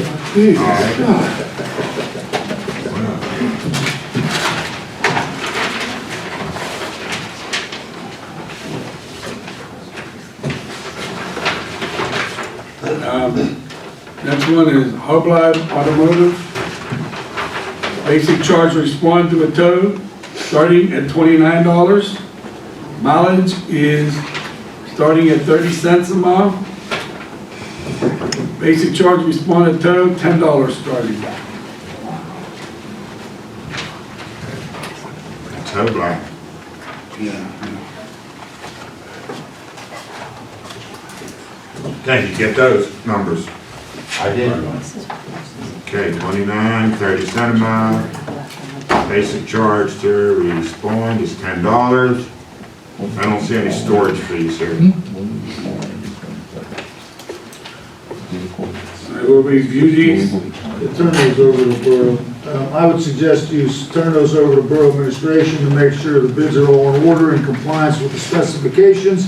Borough Administration can prepare a spreadsheet which shows a nice comparison of the 4 bidders, and council can consider that and decide if they want to act on it at a future public meeting. Okay, that's all I have. The engineer. Good. You guys have my report. I'll be brief. We're meeting Liberoni to kick off the paving project tomorrow. They should be started with construction prep work early next week. Just one other thing I wanted to mention to council. The fiscal code back in September transferred $64 million to the Commonwealth Financing Authority, the CFA, for water and sewer projects. And what's different this year than what's been in the past is that flood mitigation and stormwater projects are eligible for this funding. So of that 64 million, 24 million was allocated to a program called H2O, Pennsylvania Water and Sewer. These are typically bigger projects. They're range from $500,000 to $3 million. And they also require a larger match. It's like a 50% match. 40 million of that though went to a program called Pennsylvania Small Water and Sewer, of which Munhall Borough would qualify. These are smaller projects. They're in the 30,000 to 500,000 range, and they require only a 15% match. And applications for this funding is due by December 13th. And Joe and I had a kind of a brainstorming session with the sewer authority with Mark and Jackie last week, and we're going to try to put together some projects that we can hope to have a chance at getting some of these funds. Work on it jointly. Yeah, and work on it jointly, partnership opportunities and things. So just wanted to make you guys aware of that. Thank you. Any questions? Thank you. Thank you. Public Works Supervisor? I'm done with the report this morning. Police Chief? Mr. President, I will be brief. 466 calls for service for the month, 28 arrests, 31 citations issued. I believe the mayor and I spoke last month about plate readers, cameras that are installed on our vehicles that will read license plates that are passing us, that are parked, whatever. 2 of them have been installed in the vehicles. Our officers are being trained on the 21st on them. That should help us a lot getting into different cars for different reasons. There's different priorities and A low priority for that would allow us to expired registration. A high priority would be a stolen vehicle, a missing person, a live person, something like that. So we should see an uptick in our activity with that. We're hoping to. We also have some other equipment that's being installed. It's going to save the officers. The mayor spoke earlier about the officers being on the street instead of being there with writing paperwork. They're called e-tickets. Instead of handwriting out a ticket, handing it to the driver, bringing the copy back, we have to keep the copy, we have to set the rest out there. Instead of doing that, it will be handed an e-ticket, automatically gets filed with the magistrate, and saves us the hassle of going through all that. It's automatically logged. It's going to be a big time saver for us. I don't believe I have anything else. The two new additions will be very welcome for us. That's all I have, unless you have any questions for me. All the officers will be trained on both of us, right? Yes. Everyone will be? Yes, we have our budget meeting on the 22nd of this month. We've already discussed with Joe, we're asking for 2 more of those plate readers we budgeted for next year. 2 will pay for this year, will pay for our asset forfeiture funds. Didn't cost anything out of the general fund, didn't cost taxpayers anything. And I believe it was, Joe, $34,000 for 2 units, somewhere around there. It's expensive, but it's a very good tool to have. Thank you for your report. Fire Chief? Thank you, Mr. President. We had 37 emergency responses last month. One pretty good fire up on Vine Street. There were no appreciable injuries for the month of September. Also, we conducted a bunch of fire safety classes. We did a drill with Elder Crest for them up there, emergency response drill. And the Lenny Coles has been doing his thing with the schools and so forth, full board. Next Wednesday, I have 2 classes going on at St. Teresa's Plaza, and I have another one scheduled for the Night House coming up soon. So with that, I'd like to also make a comment too, just so everybody understands, with regard to the fire department and what the mayor and council was speaking of earlier, the fire department will have a say in what goes on. We're going to be part of any conversation, and the mayor and certainly council will be as well. And we have had preliminary discussions. We're not completely in the dark here. No one understands the big picture yet, and we're all trying to figure out how we fit in. But I can assure everybody that fire department decisions are made with what's in the best interest for the fire department and the residents of the town and our firefighters. All that's factored in. Whether it be merging fire stations, building stations, renovating stations, or anything like that, all that stuff gets factored in. And eventually, one of the most precious things to this town that a lot of people don't realize is the fact that we have an all-volunteer force. Now, if you kick out all the volunteers and the volunteers decide not to volunteer anymore, then you're going to have a paid force. That paid force is going to compete with the police department for budget. So you're talking about maybe $3 million a year for a paid force in town. So we do save the community a considerable amount of money. But it's also important to remember that building us a shed somewhere is not beneficial to the firemen themselves. So there are a lot of things that factor into that decision when it happens to the fire department. We are all open to listen, and we look forward to working with both the mayor and council on whatever steps we need to move forward. And I just wanted to clarify that there were a lot of questions. Okay, so I just wanted to clarify some of those, and I hope I did. Yeah. I just had a question. Since the fire department is currently here in this building, and since they take up such a big part of this building, don't you think that's an important factor that you should know and council should take into consideration and the public should know before they make any kind of decision on whether they stay here or move to another building? So I'm going to answer that, but I want everybody to understand that I am not a politician, okay? I'm the fire chief. So I work with council, the mayor, the police chief on a regular basis. So I want to stay up on that. Do I think that that's part of the process that would, to answer your question, do I think something should have been thought of? I think it has been in many cases. Certainly, the mayor said to me one time, we discussed this early on, and one of the suggestions was, why don't we just close that fire department down, somebody had said.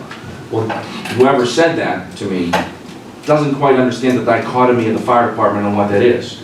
We have other people talking about building a station. We have people talking about merging or building one to another fire hall somewhere else, not understanding how the fire department factors in. So there are a lot of things that factor into what happens to the fire department here, okay? So obviously the fire department here, currently, as we're structured in the Bureau, is probably gonna stay somewhere here, right? We don't know that. But in order to make those decisions, council and the public have to decide what the total plan is to see where the fire department fits in there. So I'm patiently waiting to see how the fire department's role will unfold here, and will be a part of the process. And it should be part of the process. But do you think that, isn't that a big enough part of this whole equation, that what is the rush that we are moving and voting and making a motion to move into the Willis building already, when we don't have that? I'm so sorry, I'm interrupting. We just, I don't understand what the rush is. How can they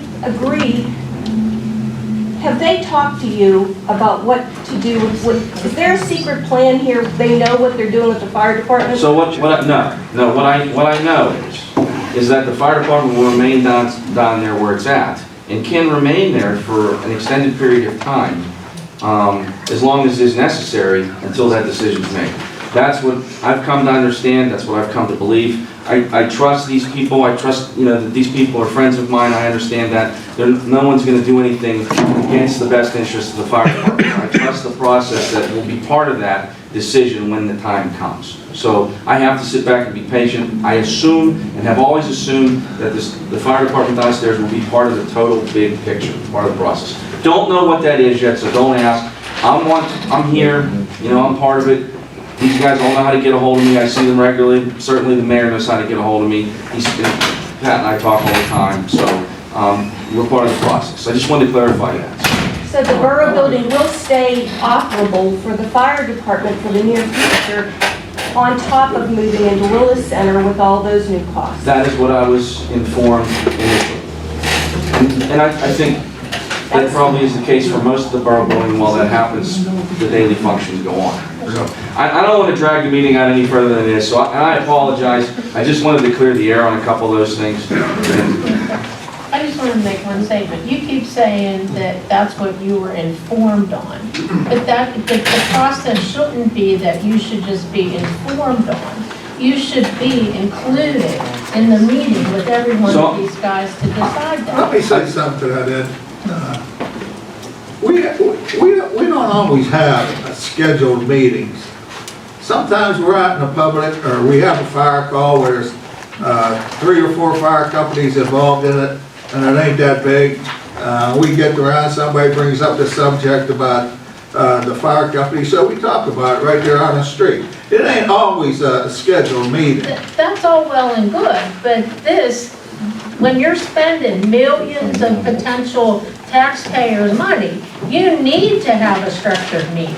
You can't just be saying on the street like, oh yeah, we have 10 million in our back pocket, we'll pay for that. One of the things that I understand as the fire chief, if you'll allow me, one of the things that I understand, and I'm in the construction industry as well, and I do understand that this is a process. The first phase is getting architectural drawings, the next phase is bid, and then cutting down downsizing the project because you can't afford it or whatever. There's a number of back and forths, you know what I mean? I understand that, and I was in, informal conversations with the borough manager, the council president, and pro tem. They told me that, the fire department is part of the process, and I was told, for right now, this station, they stay here for now. And who knows? The fire department may want to redesign. We don't know yet. We have to look at the whole thing. So, there's a lot of things to factor in. I just wanted to clear the air on that because there was some confusion that I heard earlier. And I apologize for dragging the meeting. Thank you, Chief. Code report. You don't talk about report, the only thing I have to add is the zoning hearing board met last Thursday. Patel School wanted a bill onto the side of their property. They asked for a couple variances. The zoning board did not make any decisions yet, and they will be hearing either next month or the following month to decide if they were going to give them variances. What do they want to do? They want to add on to the classes. They want to add on to. In that little parking? Yeah, they wanted to get, so they asked for a side, a front, and a parking variance. thank you. Mayor, the civil service, I forgot to mention, this just happened, and today I saw the the planning commission chairman contacted me. You raised this last month about the rezoning 9th and 10th Avenues. And the the planning commission and myself have agreed on a date that's mutually acceptable. I don't recall what it is. We just came up with an ad which is going to go in the paper. There will be a public hearing and posting on that issue. Good. It's, That was one of the it's a few weeks from now. I don't recall the date. It's being processed now. They have put it in next week. So I had a town hall meeting last night, and that was one of the subjects that we talked about. And the residents welcome that. They want a meeting with everyone involved so it can be talked about and get a resolution done down there for that. So it's going to happen. Good. The people down there will be very happy to hear that. And while you interjected, I'd like to interject and ask you about the animal ordinance. Where are we with the animal ordinance? Because I know that we talked about that, we don't have that yet, and that's something that we need to do. Yeah, my recollection, and I have to dig up my notes. In the June meeting, you sent me, and in June, you sent me an ordinance to pass on to the mayor and council. They got them in their packets in June. When was brought up last month, I forwarded that same thing via email to all council and the mayor. Yeah, there were a bunch of fill in the blanks, things that not my discretion to decide. I saw that. So it's still open for consideration. Okay. All right, very good. And one other thing, I'd just like to mention that when TKA was coming here, I didn't have any of the information. I didn't have any information until he came here and showed us what it was. So I couldn't vote on that. If I was a councilman, I couldn't vote on that right then. And that's why I asked you that, Mr. Stein. I was not privy. I didn't have the information. I would have loved to have been able to come down and sit and read it all and be prepared. But I wasn't given that. I wasn't either. I went and asked for it. I didn't even know they were having meetings till the day before. It was on the agenda. The day before. Okay. Well, there that's you when go. I found out. And then I went down and got the report. Okay. Okay, public comments on items for consideration. You need Okay, we're on, We got a question. Question, sir. Yeah. On the motion 12 for TKA and 13 for 640 Triton, have we finalized the contract with Turtle Creek so that we have the plans in place? Because according to the contract, our agreement with them ends the end of this fiscal, or the current calendar year. So are we going to put out $800,000+ and they can take back the building on January 1? Or has that been asked or addressed? That's not the case. That's not the case. No. So the contract has been amended? We own the building. Well, you had a quid pro quo agreement with them. In the amendment, it said that in return for them donating the buildings to us, we build them a parking lot, which they had to approve the plans, and we had to provide written plans to them, and have this parking lot built by... You know, we don't have to do that. They're working with us, they understand the situation, they don't need any parking. And then the other people, the blind division, they're aware of this whole situation. They're not ready to go and do anything either. So we've been in discussion with them, no issues at this point. But do we have anything in writing to say that, like and I've dealt with other companies, and maybe it's nice to have an area where you don't have to worry about this, but if they can come in January 1, or for me, it would be better if we do all the asbestos removal, demo the interior, and then they come and say, hey, you know what, you haven't met your end of the agreement. we're gonna take the buildings back. They can't do that, we own the buildings. Greg, do you understand what? I don't understand where you're. Okay, I'm looking at it as we're in breach of our No, agreement. they have no legal right, the property is ours. They have no right to take it back. The transaction is completed permanently. If they're dissatisfied with our obligation to take care of the parking lot, they can sue us. Okay, so even though we have we even attempted to meet our obligation, or? No, because we've been trying, well, council's trying to determine what to do. No, haven't even started it, but they're not concerned. They understand what's happening. Okay, thank you. Okay, I have a second. Wait, other people. I guess the number of name and address for you. Sure. William Hand, 138 Colonel Drive. So as we have some building plans that we're going to put out, 191,000. We also have this $647,000 for removal of asbestos in the building we're talking about potentially doing construction, correct? Well, you have a motion here to take the asbestos out of the building prior to finalizing a budget to pay for it, before you have a bond, before you have plans. What happens if we decide we can't afford it as a borough? We just removed $647,000 worth of asbestos and we have an empty building. Is there some code that's requiring us to do that before we, obviously we're going to occupy it, we have to do it.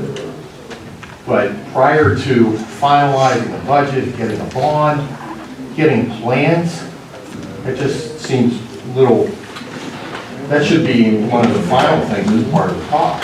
Well, it doesn't make sense to go out there and ask for a bond for $6 million, $5 million, $3 million, if you don't know what you're doing with it. First of all, they're not gonna say, here's your money right here. I agree.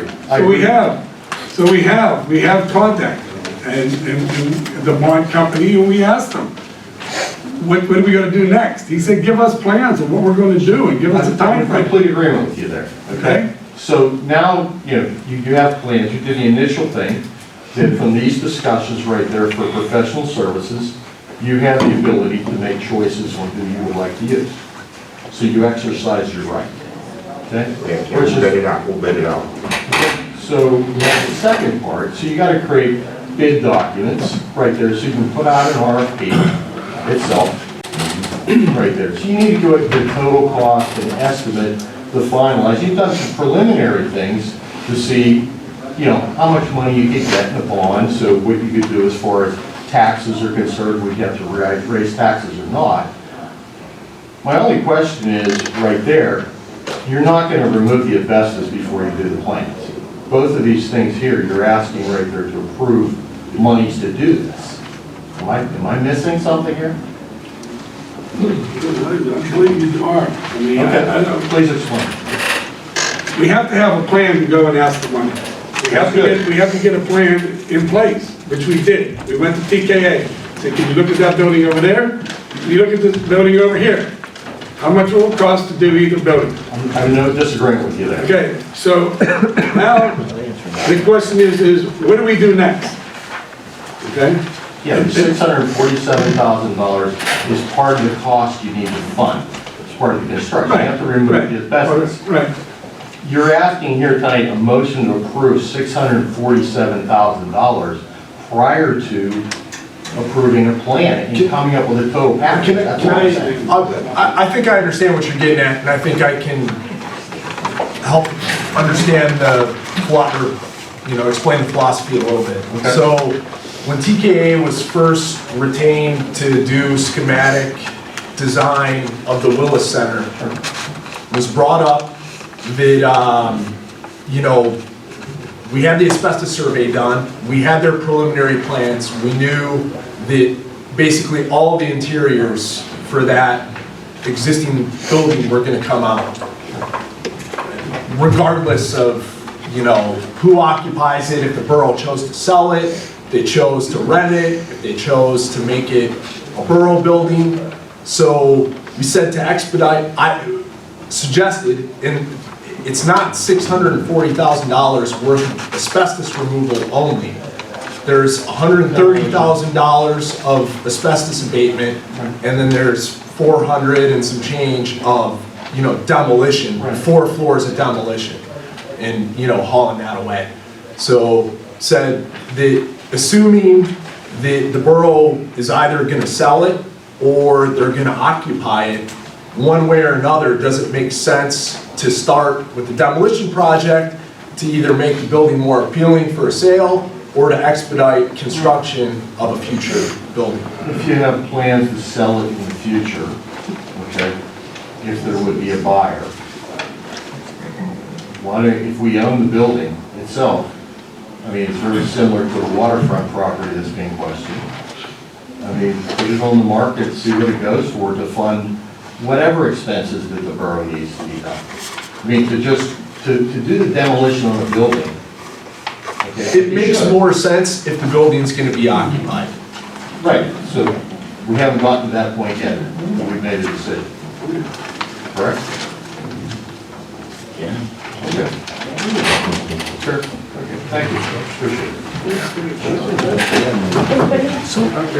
30 people, let's take a shot. Lori Brennan, Woodhill Drive. I just want to say that being here at the end of the meeting last month, ever since this project was started, you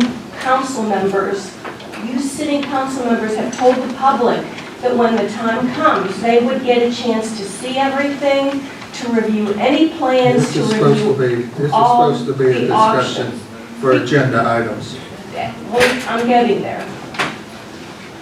The public would have a say in what direction the borough is going in.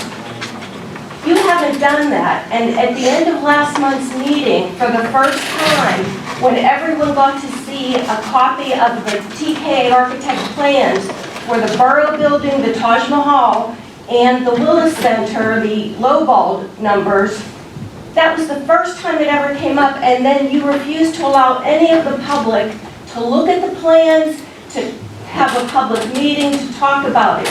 It's like you council members right now and you borough manager are making the decisions for our entire borough, even though you know that most of the borough is against what you want, which is a state-of-the-art borough building. The rest of the borough would really like to have safe streets and sidewalks, but you're disregarding all of that, and you're putting our money and our debt into a state-of-the-art Willis Center. So you did that at the end of last month's meeting because you could. You brought a motion that was not on the agenda. Very unorthodox, but you could do it and you did. And you forbade any of us to take a look at the plans, to question, to have any input on this. You men decided what was good for the entire borough, knowing that the entire borough is against what you're planning on doing and would not be spending this money if they had the opportunity. So after that 10 o'clock empty meeting, after taking that vote, right away at the very next meeting, instead of waiting and instead of doing things in the proper order, you put this on the agenda to go and spend $200,000 for drawings right away and another $600,000, whatever, to start removing asbestos. I don't believe that it's because you're just being financially responsible or you're being good council members. I believe you're doing this because you know that you council members, many of you, will not be sitting in your seats come January. And you also know that our borough residents don't want this. And you're shoving it down our throats. And the only way you can do it is to speak through this and tonight put this on the agenda so that you can start spending our taxpayer money and make it difficult to go backwards. This is not the way that a regular borough should, this is not the way that this should proceed with a new borough building. And I just want you to know that people do recognize what you're doing. And it's a disgrace that you're doing this to our borough. I hope you enjoy your state-of-the-art borough building when you are being so damaging to the borough of Munhall by your selfish way of operating without taking into account what the residents want. Ma'am, That's all I stick have to to the say. agenda. You're supposed to, what agenda item do you In want to 2 speak on? minutes, you guys are going to vote unanimously What to... agenda item do you want to speak on? I just spoke on the one about 12 and 13. You're going to take this vote, rush, rush, rush. And Mr. Varhola, you talked about if you were doing something with your house, how you would do it.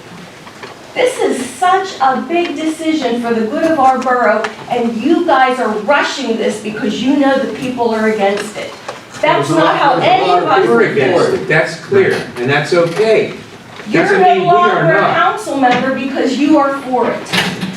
There's a lot of Yes. people. And there's another election in a couple weeks that are It's gonna been make on a the big... agenda though for 3 years. Oh, 3 years. We're not rushing into anything. Listen to Sean, every time it came up as an agenda item, you all told us that the public was gonna get a chance to have input. You were gonna hold public meetings, you were going to show us the plans. Instead, all your conversations, whether it was about the fire hall, the police, the borough building, the Willis Center, the fact that the Batch property needs more space that they don't have and everything's in a dead stop over there.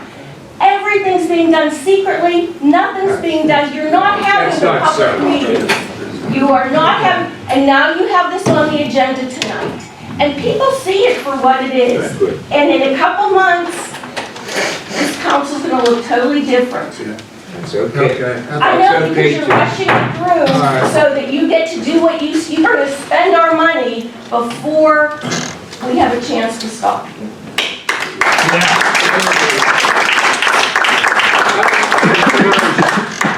I have another question about agenda items.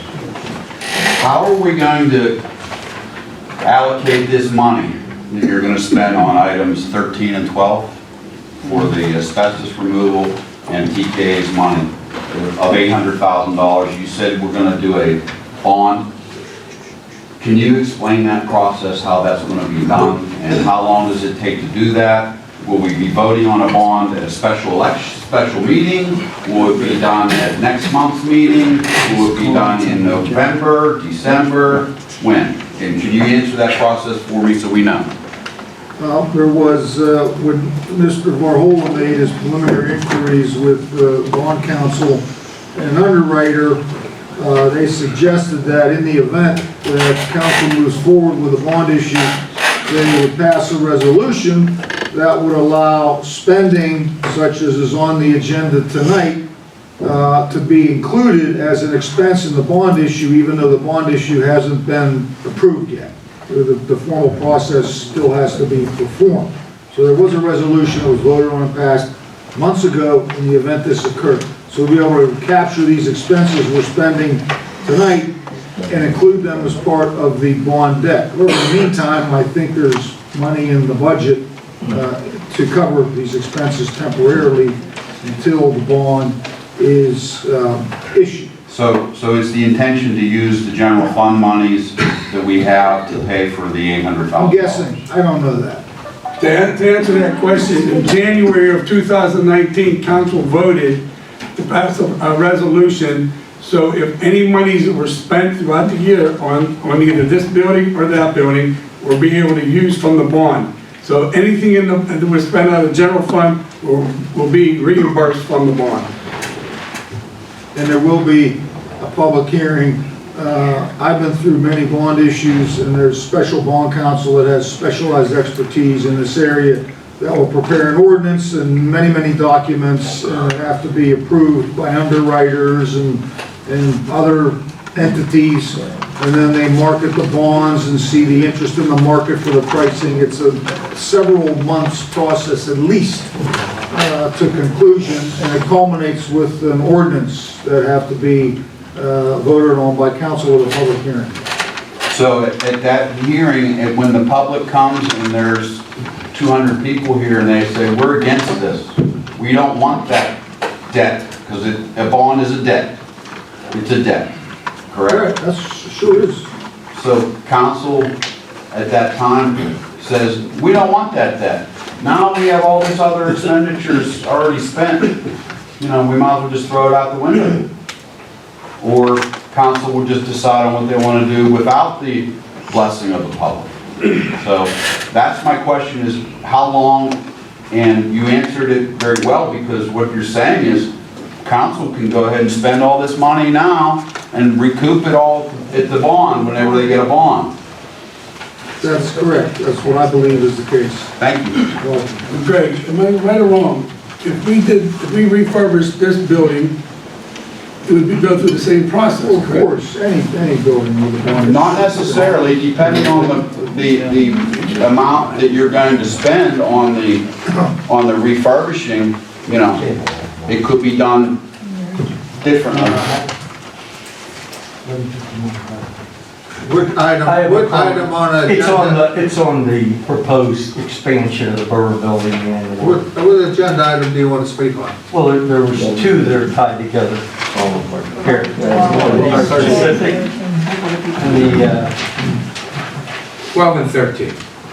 okay, I'm going back to day one whenever there was that first report. It's something that just seems strange. The first report, there was a professional company come in and evaluate the borough building. And they did an excellent job. But when we evaluated Willis Center, I believe the engineer did that. Am I right? The engineer did both the initial assessments. We agreed. This building was checked out more extensively than Willis Center. Willis Okay. Center, a preliminary cost estimate was prepared, Yeah. and then it was followed up by TKA. I'm talking about the evaluation of the building structurally and all the other things. Now we have the two proposed plans.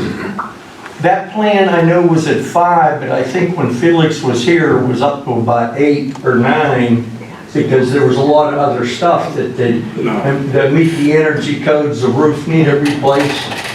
Oh, so you're saying it's a $5 million project? Yeah? According to Felix, yeah. Okay. That building there is a $16 million. That is a Taj Mahal. The two proposals are just like the evaluations, they're at opposite ends of the spectrum.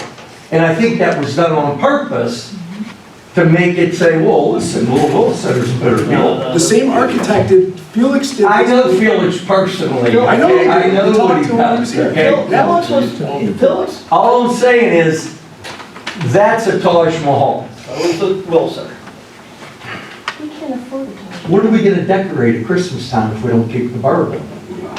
But going back, before this funding issue, before any contracts are awarded, the funding should be in place. It's that simple. They're not gonna give you funding, Jim, until you have a plan in place. I'm talking about this asbestos abatement, Joe, okay? You do have a plan. I'm talking about the asbestos abatement. You can't award a contract without funding in place. Because Rich is right. What happens if you go start spending money and all of a sudden the taxpayers speak? Then again, we don't know what council will do. They have a hard time doing what the people want. The same thing couldn't happen here, right? Huh? The same thing wouldn't happen. No, but I'm here. saying is, funding needs to be in place before any contracts are awarded. That's good business sense. There's no question about it. Because remember Penn Hill School District, they're a $100 million debt because they thought they could afford it. And the cost just kept escalating. And nobody said a word, and all of a sudden, they're $100 million in debt. They were thieves, Jim. Yeah, but I'm just saying, it's still, something was wrong. And nobody did anything wrong. But that's an unfortunate thing. And the architect's fee is usually based on a fee plus the total cost of the project, including the permanent fixtures. That's why I was wondering about the $190-some thousand. They usually have that open until the construction's done, and then they base their final fee on, and am I wrong? they base their final fee on construction cost. Typically, the fee for construction management and construction administration services is separate than the design fee. This is his design fee. Okay, because I know the design fee is when the percentage comes in. It's usually a percentage of the total cost of the project, including Typically, Is that what it is? Typically, no, not necessarily. Typically, design fees are, as a rule of thumb, are about 10% of the construction value, and CM fees are another 10% So on is top he of gonna that. get another $500,000? No. So you're saying $197,000? That's what you construction proposed documents and for everything? construction documents and I'd specifications. have to see that when it's all done. Okay, what do you think, it's a joke? We'll show it to you. No, I don't know. We're talking about a financial catastrophe. That's And we why. obviously don't You're think telling so. me you can afford $250,000? Remember, no, you guys said you could afford $250,000 Yeah. without raising taxes? Correct. Well, then we should have had a tax cut for the last 5 years. Or at least If you know you've got $250,000 to spend, where's it be going then? No, I'm asking you, you're the guys that said it. You said we can afford $250,000 without a tax increase. Because we have better management now than we've had But in where's the the- last 20 years, Jim. Are we just starting to save up money, or is that the... No, since Mr. Varhol has been on board. Oh, okay. We have two Okay. thieves here. They're Okay. both in jail, Jim. Yeah, well, who was watching the hen house? We did, and We we had fired council them. And we people, imprisoned and them. we had council That's why. people, ultimately council There was is some responsible. responsibility. That guy did whatever he wanted, and everybody That's right. turned a blind eye.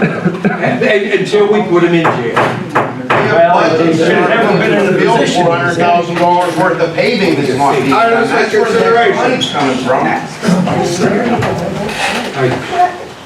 Item for consideration. motion one. Wait, another item. Your name and address. It's all skin.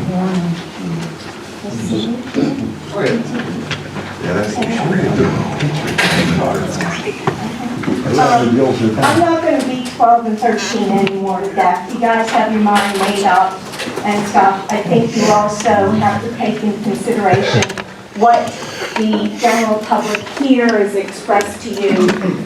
Maybe the wise thing to do would be to table it and re-talk about it. But I'm gonna approach number 14, purchasing of a new police vehicle. Is this adding to the fleet, or is this replacing a vehicle? I'll answer that.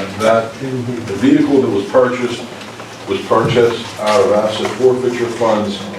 It was purchased for the purpose of using it as an undercover vehicle. And that's all we can really say about it right now. Okay, so it doesn't have any markings on it as far as my... Okay, so it was purchased, has been purchased already. Well, the motion is stating to approve a purchase. It was approved So- last month at the meeting. Well, then, the motion here It's not a dollar is amount. is If you let me incorrect. explain to you, I'll tell you.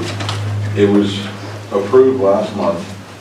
It was put on here, so we didn't have an exact dollar amount.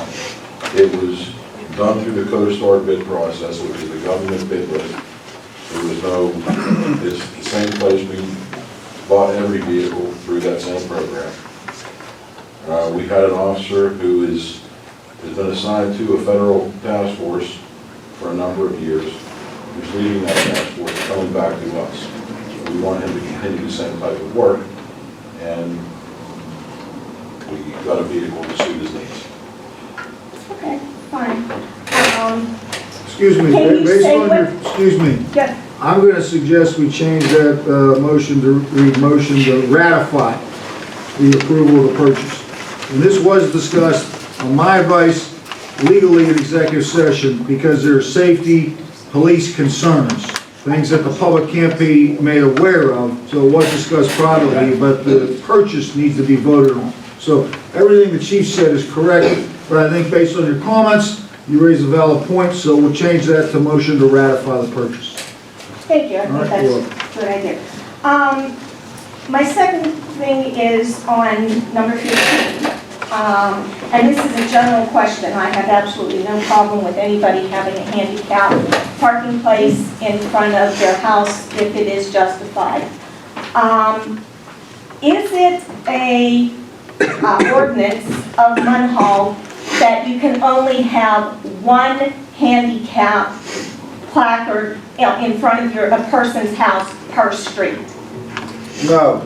It's up to the judgment and discretion of council whether to place a handicap placard. They can deny everyone if they want to. They consider parking congestion, other issues. There's no state law that mandates that anyone get one. There are state requirements that an applicant has to meet, which the chief and the police department approve. And then they make a recommendation to council, but it's council's sole discretion. Yes or no, they decide if it's appropriate because non-handicapped people have to park too, so you have to have a balance. Exactly. Okay, then when the person that has the handicap place in front of their house, if they no longer live there or they have deceased, should that handicap place be taken out? Typically, they're removed when we find out about When we're that. notified. Yeah. Okay, so if no one notifies you, it can stay there forever. Could. And just It to can. clarify, just We because have you a have process. a handicap placard or handicap post in front of your house, that's not yours. Exactly. Anyone with a handicap placard can park there. Exactly. Yeah, it isn't, specifically assigned to an address. It's kind of a location. But Anybody, any handicapped person. It is requested by an individual. Right. Anyone with a handicap plate or placard can use that spot. They are required to resubmit every 12 or 24 months, I can't remember right now off the top of my head. We do revisit that, so they don't just sit there in perpetuity. We can go and knock on a door. Is this person still, the person who requests this, are they still using it? Are they still alive? If the answer is no, then we give the order, we put a works request in with Public Works, they go remove the sign. If a neighbor would know for a fact, or a family member, could always call us and say, hey, that person who requested that sign, they moved, they passed away, we can go verify that, and we can remove the sign right away. Okay, fine, thank you. And may I have your council's permission to ask one other question that's not on the agenda as far as the motion? May I have your permission to ask this question? Go ahead. Thank you very much. I don't often come to meetings, okay? This is the first one that I've been to in a good number of years. And you'll see my face here a lot more. So I'm not familiar with this, but can you tell me, is the Borough of Munhall incorporated as a town? Are we a charter municipality? And do we have a set of bylaws?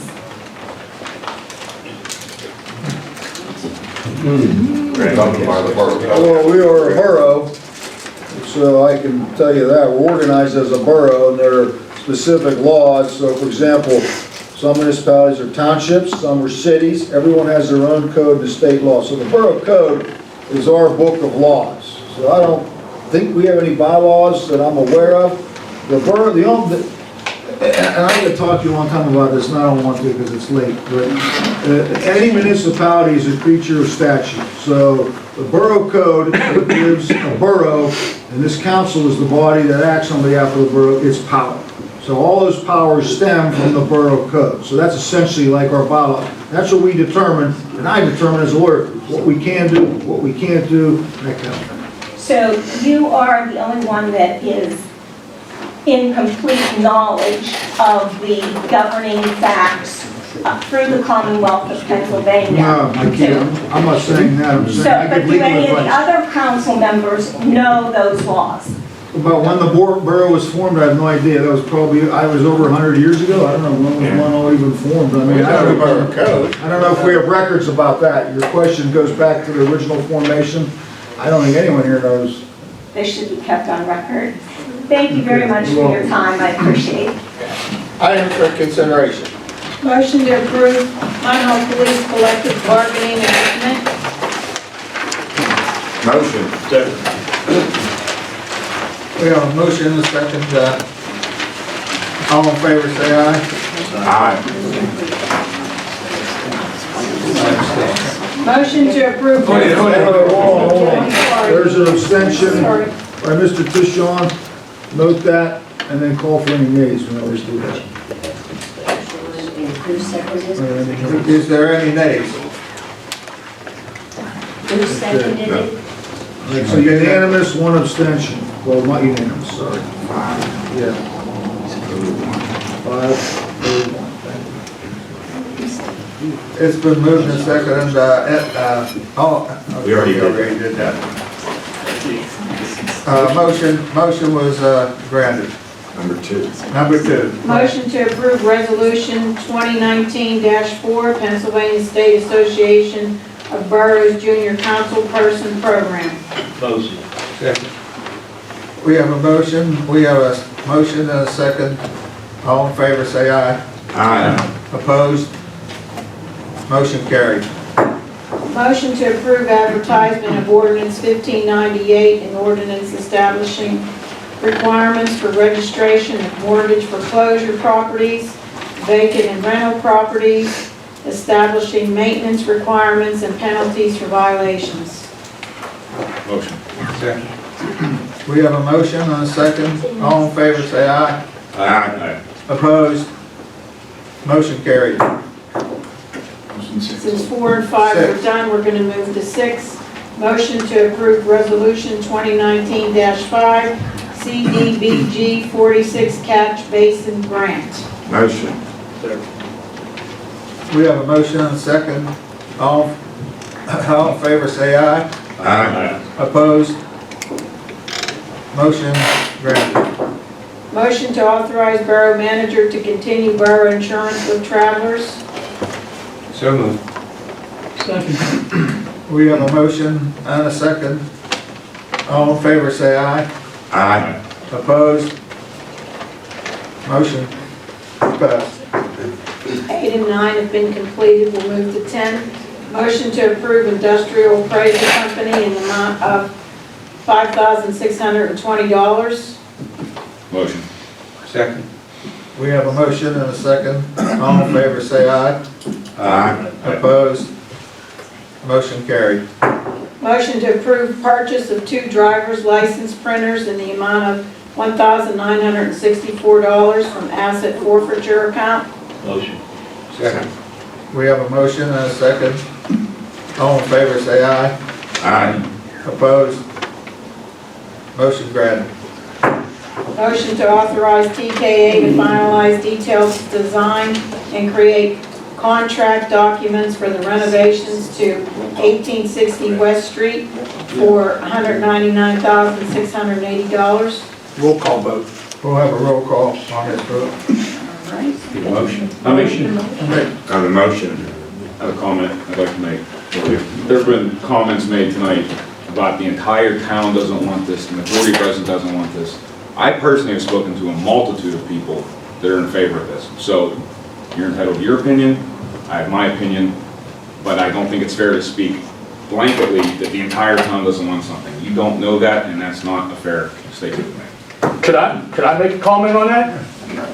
Am I allowed to make a comment? We're on agenda items. We need a motion and a second. We need a motion. So moved. Second. Second. A roll call. Councilman Ballas? Yes. Councilman Ingalls? Yes. Councilman Petruzzi? Yes. Councilman Stein? Councilman Tishon? Aye. Councilman Bodadian? Yes. President Fox is out. Motion passed. Motion passed. What was the count on that? 6. Thank you. Motion to approve Triton Holdings LLC to proceed with the select building demolition and asbestos abatement at 1860 West Street in the amount of $647,630. Question. So moved. Question on the motion. Question. Was the bid that was advertised in the paper for the demolition and asbestos removal? Or was it just for asbestos removal? It was for both. It was? So moved. Thank you. Okay, we'll have a roll call vote. Second. We have a motion and a second. Roll call vote. For number 13? Councilman Ballas? Yes. Councilman Ingalls? Yes. Councilman Petruzzi? Yes. Councilman Stein? Yes. Councilman Tishon? Aye. CouncilmanVodadin? Yes. Motion carried. Motion to ratify a police vehicle in the amount of $29,895. Motion. Second. We have a motion and a second. That's coming out of the asset forfeiture. We have a motion and a second. All in favor, say aye. Aye. Opposed? Motion carried. Motion to approve the handicap sign for 2119 Orchard Street as approved by Sergeant Williams and Chief Campbell. Motion. We have a motion and a second. All in favor, say aye. Aye. Opposed? Motion carried. Motion to approve the September 18, 2019 minutes. Motion. We have a motion and a second. All in favor, say aye. Aye. Opposed? Motion carried. Motion to pay bills for the period September 18, 2019 through October 15, 2019. Motion. Go, Roseanne. Marino? Good. Okay, I'm sorry. I'm sorry, go. It's all right. Administration is 16. No, just the total, is all you read. Thank you. Thank you. $497,089.43. Now my motion comes in. Okay. We have a motion and a second. All in favor, say aye. Aye. Opposed? Motion carried. Motion has been seconded. Yeah. Joe did the motion, Harvey did the second. Motion to approve payroll for the period of September 5th and September 19th in the amount of $258,000, $258,278.36. Motion. Second. We have a motion and a second. All in favor, say aye. Aye. Opposed? Motion carried. How much money do we have in the account now after all the bills are paid this month? Somewhere in the area of $2,363,498.82. Thank you. Motion to carry, Mr. Chairman. Second.